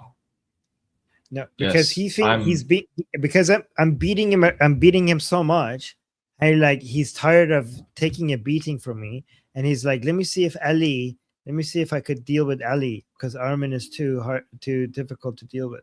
So that's why he's trying to pick on you now, because he.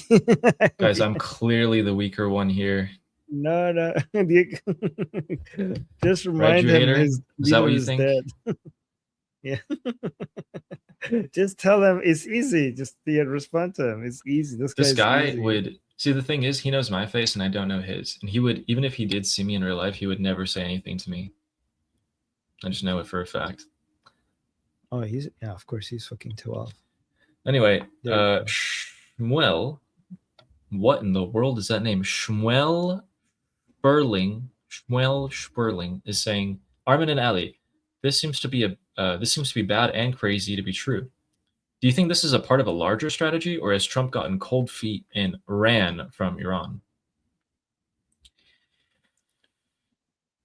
Well, it depends on what he does next. Okay, so if he removes the blockade and the Islamic Republic violates the terms of the memorandum of understanding, and President Trump doesn't respond aggressively, then yes, that would be going cold feet. Maybe he's at the end of the day, United States needs to still come back. So we cannot judge this until you actually see what's happening, right? Here's the thing: what we can judge is the effects. If President Trump, after is trying to reduce oil prices, remove gas prices, and also try to get the enriched uranium out with a deal, and either if one or both of these things happen, gas prices come down, the midterms pass, or the enriched uranium is out, and the Islamic Republic is left without their last deterrence capability, and then the Americans go back and finish the job, then in that case, this is not cold feet. This is part of a bigger plan, right? But if he abandons the plan and stays out, then it has been cold feet. But at the end of the day, the Americans would lose any pressure ability on Israel, because at the end of the day, Israel, you could basically hold them back for some time. You can't hold them back forever, right? And then Israel will go and finish the job, right? But it is so either this is all part of a big plan, and Israel and United States are on the same side of this, and they're trying to use negotiations as a way to get the enriched uranium out, and then go full aggressive, kinetic military operations and start killing mullahs and IRGC after they bring the oil prices down and take the enriched uranium out. Or you're right, the Americans and Israelis are completely at odds with each other, and President Trump is trying to get out of this. We could speculate, but the best way to judge this is to wait and see what happens, because there's what's being said and there's what actually happens. And the best way to judge what's happening is to actually observe what happens. But here's the thing: whatever happens, what we do know is the Islamic Republic, thanks to President Trump and Prime Minister Netanyahu so far, the Islamic Republic has been weaker than it has ever been in its history. And we could never imagine this level of devastation being inflicted upon the Islamic Republic in such a short time ever. So we will have that, and nothing will be able to undo that. Ali Khamenei is still dead, and that's never going to be able to get undone. So the most important people within the Islamic Republic are still dead. That will never be able to get undone. And also the negotiations and the ceasefire has humiliated the Islamic Republic and has caused internal divisions in the Islamic Republic at levels that we have never seen. And that is thanks to President Trump. And that could also never be undone. So whatever happens going forward might be more to our liking or less to our liking, but the damage that President Trump and Netanyahu have already done to the Islamic Republic is so much more than you could have imagined in only 3 months. And it's devastating, and it's permanent, and has brought the Islamic Republic closer to the edge of collapse than we have ever imagined. Yeah. And Hopi Edits, who changed the profile picture to the Lion Sun, has said, have the supporters said anything on the Telegram group that Ali infiltrated? Yes. Ooh. Wow, They look have. at this. Ali comes with... They did. Maybe you should read this in Farsi, though. Yeah, okay. Oh, that was too much. چقدر منافق ریخته زیر فارس. مذاکره توافق اگر برای ما بده، برای دشمن ما 100 برابر بده. جنگ کرده بود که مذاکره نکنه، الان مجبور شده بشینه پای میز مذاکره با ایران. ناکامان کمک خواه وطن فروش رو چرا شده چه شده است امشب؟ ناکامان کمک خواه وطن فروش ناکامان کمک خواه وطن فروش رو چه شده است امشب؟ Okay, so this is a good comment to highlight, because this guy is frustrated with all the people in this IRGC Telegram account basically crying over how bad this deal is for the Islamic Republic, right? So guys, you don't see this comment shows that me and Ali are not imagining that this is bad for the Islamic Republic. The pro-regime people in large volumes are believing that this is bad for the Islamic Republic. So don't believe Ali and I. Listen to the pro-regime people. And this guy is frustrated. Go back to the Persian, because... And then I have the response to this as well from other regime supporters. Oh, okay, great. So he's saying, how many, hypocrites is munafiq is a Quranic term, which means hypocrite, but it actually means like the enemies from within. Like, how many munafiqs are in this Telegram account? Like, look, they have filled this Telegram accounts. These Asian, like, people of the people who are the enemy but pretending to be with us. And then he's arguing the negotiations, if the negotiations are bad for us, they're 100 times worse for our enemies. They brought war so they don't have to negotiate, but now they are forced to sit with us at the negotiating table. So this guy is saying that the negotiations are worse for the Americans, but he's trying to respond to all the tsunami of comments that are saying that we lost because of these negotiations. That's what he's trying to do. Yeah, exactly. So this guy's a proponent of war. Now let's see what other people said to him as a response.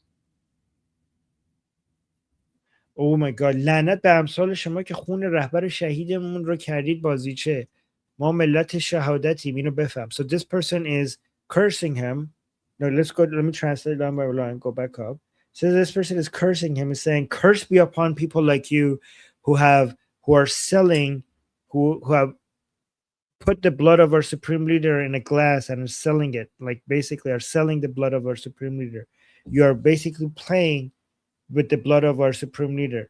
We are a nation of martyrs. You have to understand this. Understand this, you idiot, basically. Let's go lower. اصلا از کجا معلوم رهبری آقای سید مجتبی با این توافق موافقت کرده باشه؟ Like, how do we even know that the supreme leader has agreed to this agreement? مگه خودشون شخصا در برنامه زنده تلویزیونی اعلام کردن؟ Like, has it been so that Mujtaba Khamenei has come out and announced this in a live television program? Like, have you seen Mujtaba come out and confirm that he agrees with this? Ali, can you send this to me? This is fantastic. Yeah, of course. Guys, do you see how we are actually not too different from the regime supporters? They're saying, what's in the deal? Who's saying that they're gonna sign it? Who's agreeing? As the supreme leader agreed to it? We're saying, has the supreme leader of the Islamic Republic agreed to it? Is he even alive? They're like, is our supreme leader alive? They're saying, let's see what's in the deal. We're saying, let's see what's in the deal. They're saying, let's go back to war. We're saying, let's go back to war.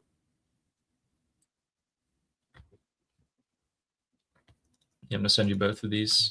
So you got both sides of their argument, okay? So the first guy was saying, wow, there's so many people who are like against us, the Islamic Republics, all of a sudden. They're saying all these anti-Islamic Republic stuff in the chat now. And then the other guy comes out and says, like, shut up. Shut up. We are regime supporters, and we're saying that we don't even know what the supreme leader is here. What's he saying? Is he agreeing to this? And if he is, like, they're destroying us. Right. So Ali, we need to go through the super chats because we're running out of time. Yeah. So let's go through them.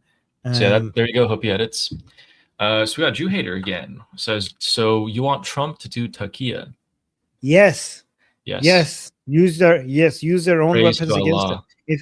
If praise be to Allah, and Trump actually does Taqiyya better than the Bacha Shia. Why not? Yeah. Yes, we do. They're facilitating money transfers. Don't cope. Who? Why would we need to cope when we see the Islamic Republic is so desperate for crumbs of the, coming from United States? Look at this is the superpower that you are. Please, United States, give us some of a fraction of the money that you have. Please, we're desperate. Please, would you help us, United States? Just a little change. Just a little change. Yeah, you should be donating your money to the Islamic Republic. It looks like they need it. Yeah, superpower behavior, begging United States for a little bit of the money that they took away from them. So, oh my God. Yeah, do you want to go? Yeah, Justin is saying, isn't it funny how Islamic Republic Durkas said Trump was a puppet of Bibi throughout all of this, but now expect Trump can force Bibi to stop hitting Lebanon. Exactly. People change what they think all the time. People, like, I guarantee you, if this goes the way that we're thinking, Armin, the same people who are criticizing us today are going to come out and be like, oh my God, you guys were so right. Some of them are going to be like, no, we were right. This is what we were saying from the beginning. Yeah, or that.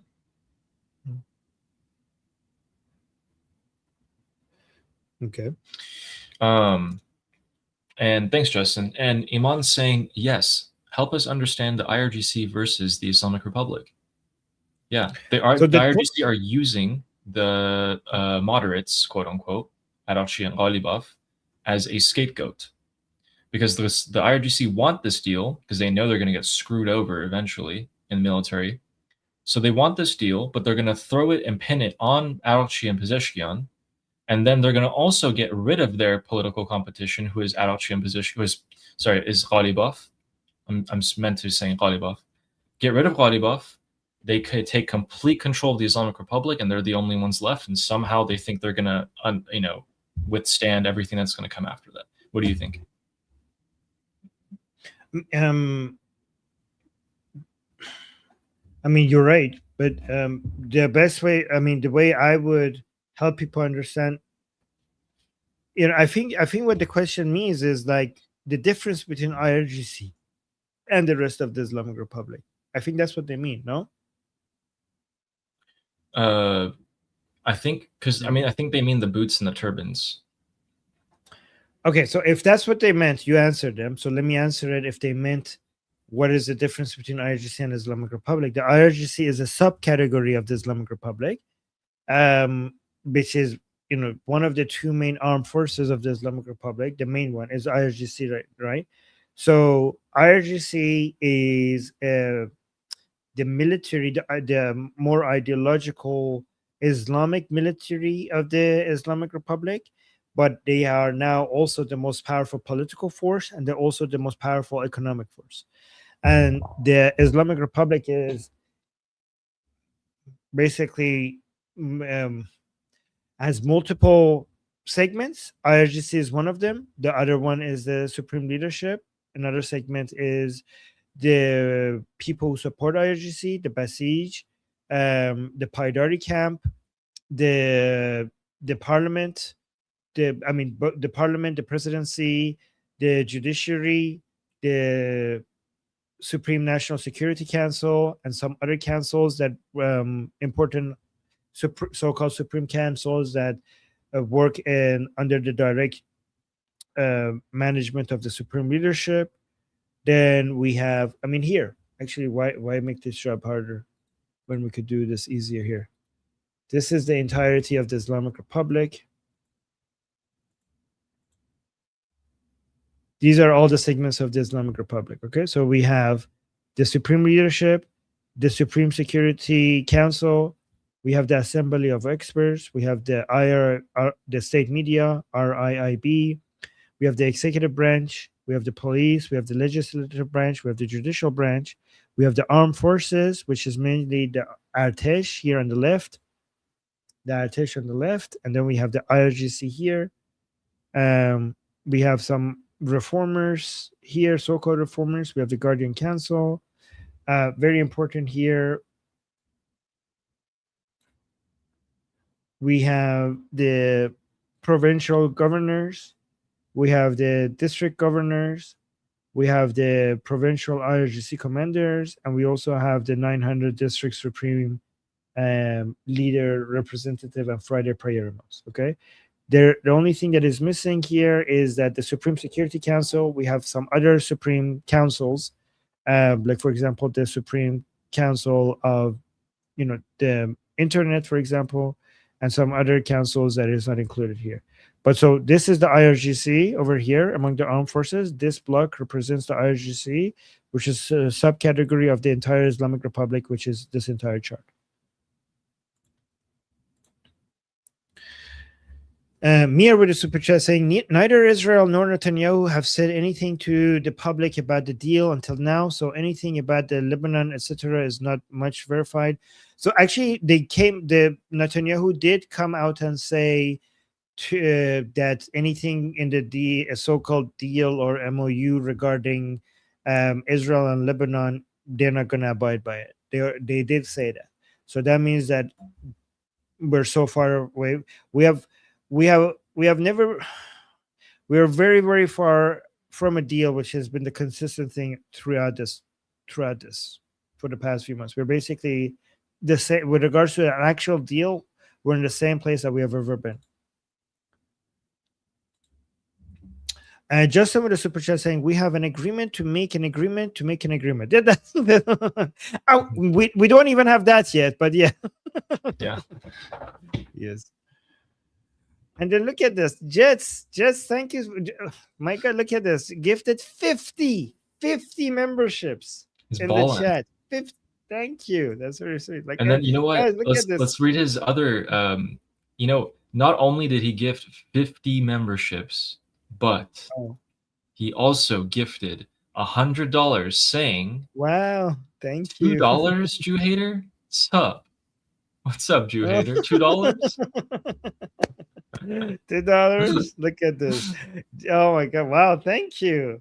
And Jew Hater was always saying like, "Oh, you never get this many super chats from anybody." Unlike the ones that are you still here, Jets? Thank you so much. You got flexed on, Jew Hater. Yeah, you flex. Is Jet still here? Oh yeah, I love you all. Oh, there you go. Thank you. Oh, thank you. Yeah, look at this. I don't know, That's Jew so Hater. sweet. I don't know. $2. Jeez. Oh my god. Thank you. Oh, look at this. He's saying, last time I checked, I have the #1 crown. Wow, Weird Flex. You're the #1 supporter of a Zionist channel? Weird Flex, Actually, but I don't okay. even think you could have managed that. Yeah. Failing everything you do. You suck at Jew hating, Jew Hater. You know that? Oh my god. Oh my god, this is good. Thank you, Jets. That's very generous. Yeah, thank you, Jets. Oh yeah. And Jew Hater is saying he wanted to deal within the first 5 days of the war. They were taken by surprise. FDD fooled them. Never trust Zios. Okay. We gotta Jew Hater, we gotta keep on going here. But Did you just thank make you. that? Did you just make up a story regarding what they wanted to help yourself sleep better at night? Okay. So yeah, I think I did you hate it. That's actually a good way to cope. Just make up stories and say like, yeah, that's true. They wanted this and they didn't get it. I think that's a really good way to cope. I mean, I see you're still at denial, so this is normal for that stage. Like, what is he even saying? Russ Maga is saying they're going to use an ice cream truck as the hearse in the funeral. What's yes, yes. You're right, guys. When they move Ali Khamenei's body, they should bring him out in an ice cream truck. That is genius.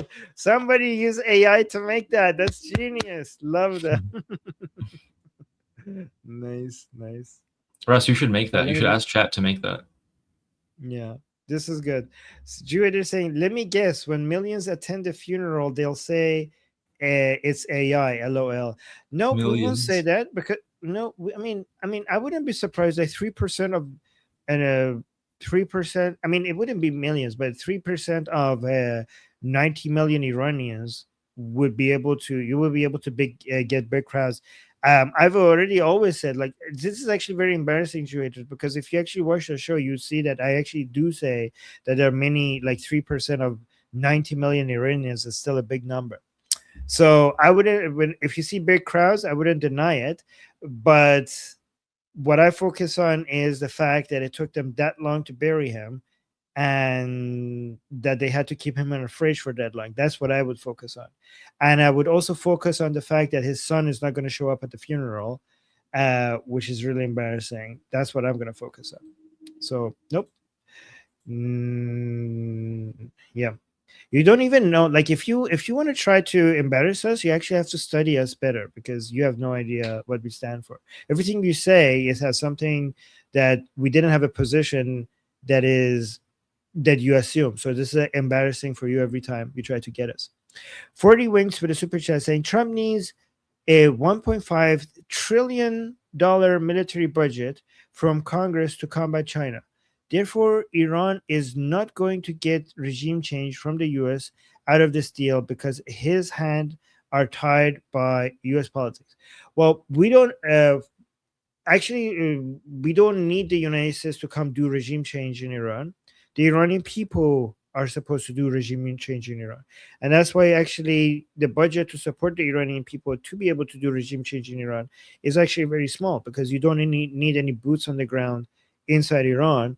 You just need minimum budget to put pressure on the Islamic Republic economy and also, better yet, arm the Iranian people, which wouldn't even make it to, it would only be a couple of $1 million to be able to do that. And we already have boots on the ground, which is the Iranian people inside Iran. And not only that, you could actually do regime change without spending $1. You could actually make money off of it. What you could do is you could go take some of the oil tankers of the Islamic Republic, give it to the Iranian people, sell it on the open market, and get the Iranian people to pay for the weapons that you're going to give them, and also pay for the training that you're going to give them, and the Americans could actually get paid for their services. So you don't even need to spend money on that. You just empower the Iranian people liberating themselves, right? And then Wyatt with a super chat saying, I am on Trump emailing. Look on Truth Social. Oh, what does that mean? Okay. No, that was the last. We covered the last thing he shared, so I think this was in time for that. Yeah, thanks, Wyatt. Yeah. Wait, Jew hatred is saying only 3%. My ass cheeks, bro. So sad. Don't talk about your ass cheeks with this new supreme leader. It's dangerous. Can you believe they're still together after all the shit that they've gone through? Oh. Jew haters' ass cheeks. Oh.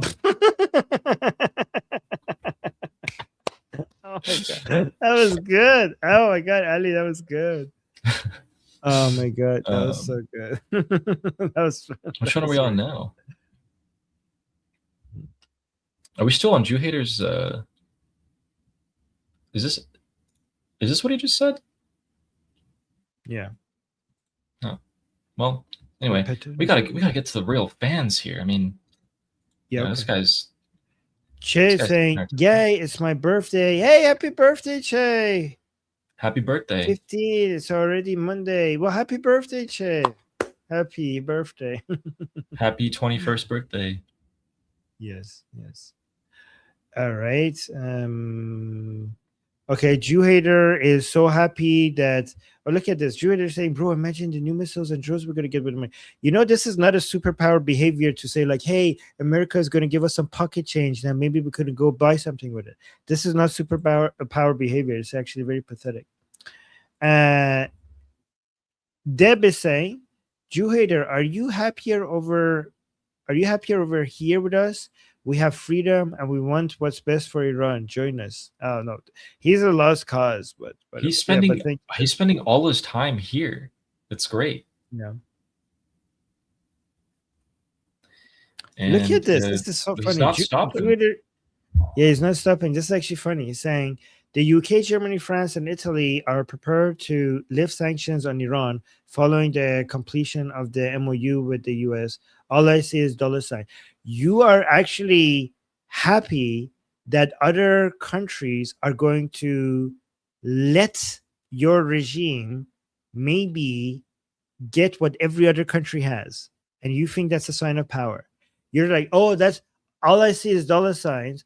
You're basically, the Islamic Republic is so poor and is so isolated that other countries have to let it have access to what every other country has access to, and you think that's a sign of strength.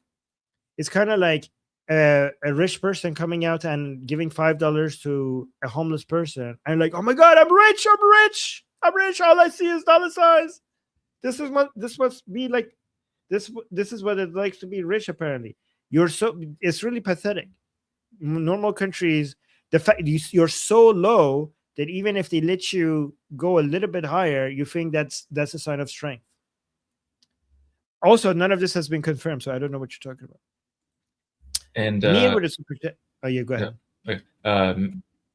Mir Schreiber is saying you should track the U.S. military presence in the region, especially with them using up spaces in Ben Gurion Airport being a subject to discussion in Israel. Yeah, Israel, their tourism and commercial industries are not happy that Ben Gurion Airport is filled with U.S. tankers, but tonight there were 16 refueling tankers in the air of the Middle East from Israel and the United States, which is a very, very high amount compared to the usual.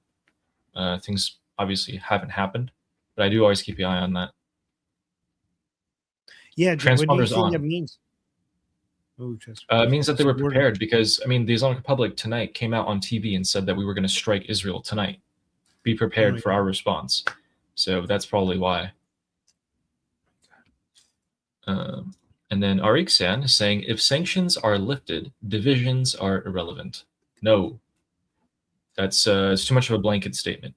First of all, sanctions aren't being lifted until they do their end of the bargain. until the regime does their end of the bargain. But even if they do, remember, the whole point is that some people want and some people don't want within the Islamic Republic. The more divided this 5% of the population is, the easier it is for the Iranian people to come out and take over at the end. So divisions are very much more destructive than the bombs.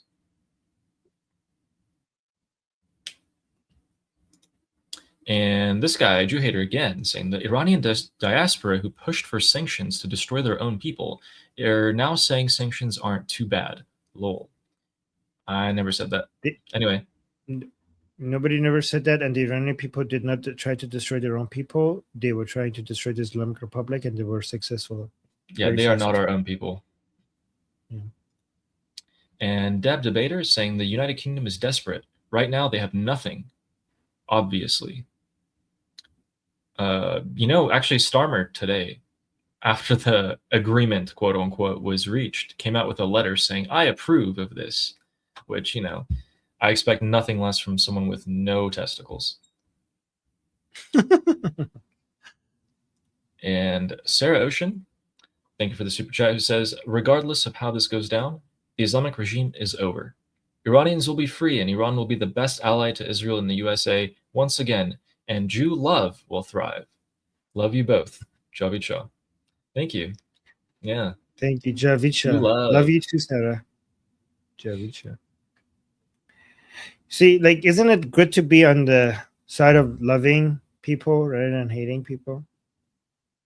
It feels so good to be on this side of things. Yeah, absolutely. Mm. Thank you, Sarah. Thank you, Sarah. Sarah always tries to lift us up, And Hopi, we need that. We need that, Sarah. Thank you. Yeah, thank you. And Hopi here is saying, I hope they play Ayatollah Khamenei is dead at the funeral. Bonus if they dance like Trump. We can make that with AI. We should. Yeah. We should. Oh my God. That would be nice. Oh, we got through the super chats. Yeah. Oh my God. Whew. There were so many today. Yeah. Thank you, guys.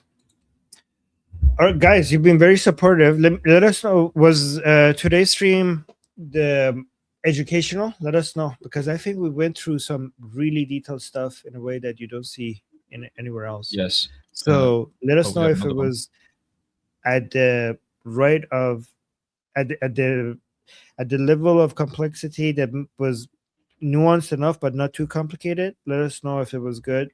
We'd like to hear feedback from you.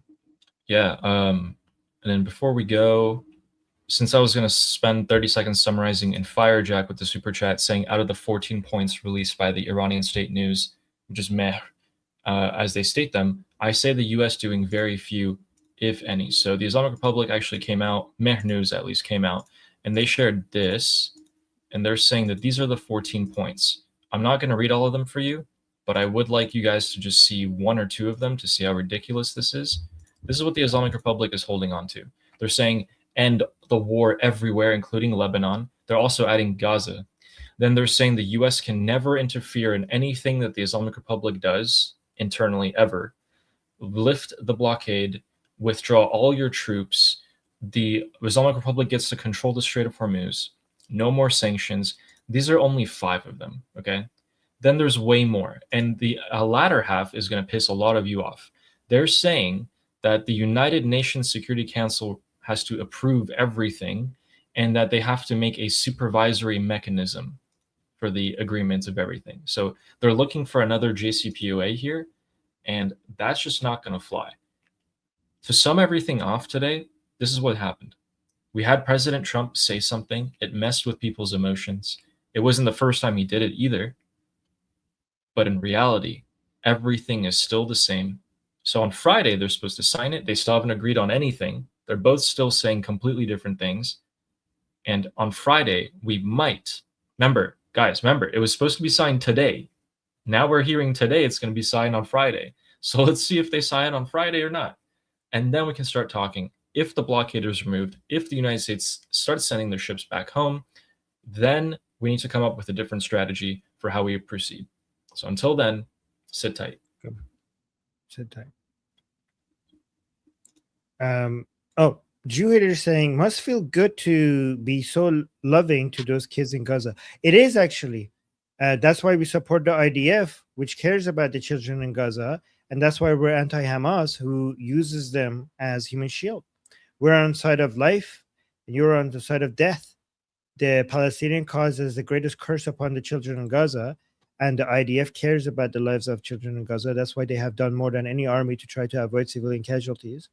That's why the IDF is the most moral army on planet Earth, and that we're anti-Hamas because Hamas uses Gazan children as human shields, and we love the children in Gaza, and we're anti-Hamas because of it. We're also anti-Islam because of it, because Islam brainwashes the minds of those poor children in Gaza and turns them into radical terrorists when they grow up, which is a crime against those children. Yeah. Well said. Yeah. Thank you. And remember, everyone, under the condition, of course, that Hezbollah stops firing at Israel and Israel somehow stops firing at Hezbollah. So we're getting super close. A deal's going to happen any day now. I promise we're a lot closer because President Trump said 2 words. It's going to happen. Don't worry about it. Well, guys, thank you, everyone, for joining for today's stream. And shall we say the outro? Wait, wait, Texas Troop just posted something. Let me see here. Oh, this is okay. Just 1 second. Texas. Here, share this instead. So remove this. So this Texas in response to our video saying #1 financial supporter of a Zionist channel is a Jew hater. Last I checked, I have the #1 crown. Wow, weird flex, but okay. Okay, you suck at Jew hating. I'll give you that. You suck at Jew hating. Okay, guys, we're gonna go. Thank you, everyone. So this was us. Hopefully this was useful. And until next show, by the way, guys, come back same time tomorrow with me and Ellie. We're going to cover everything that happens in the next 24 hours with regards to Iran and the Middle East and all the politics in that area. So until then, I'm Israel Chai. Slava Ukrainian. Cuba Libre. Cuba Libre. Long live America. Javicha. Payende. Iran. See you guys tomorrow.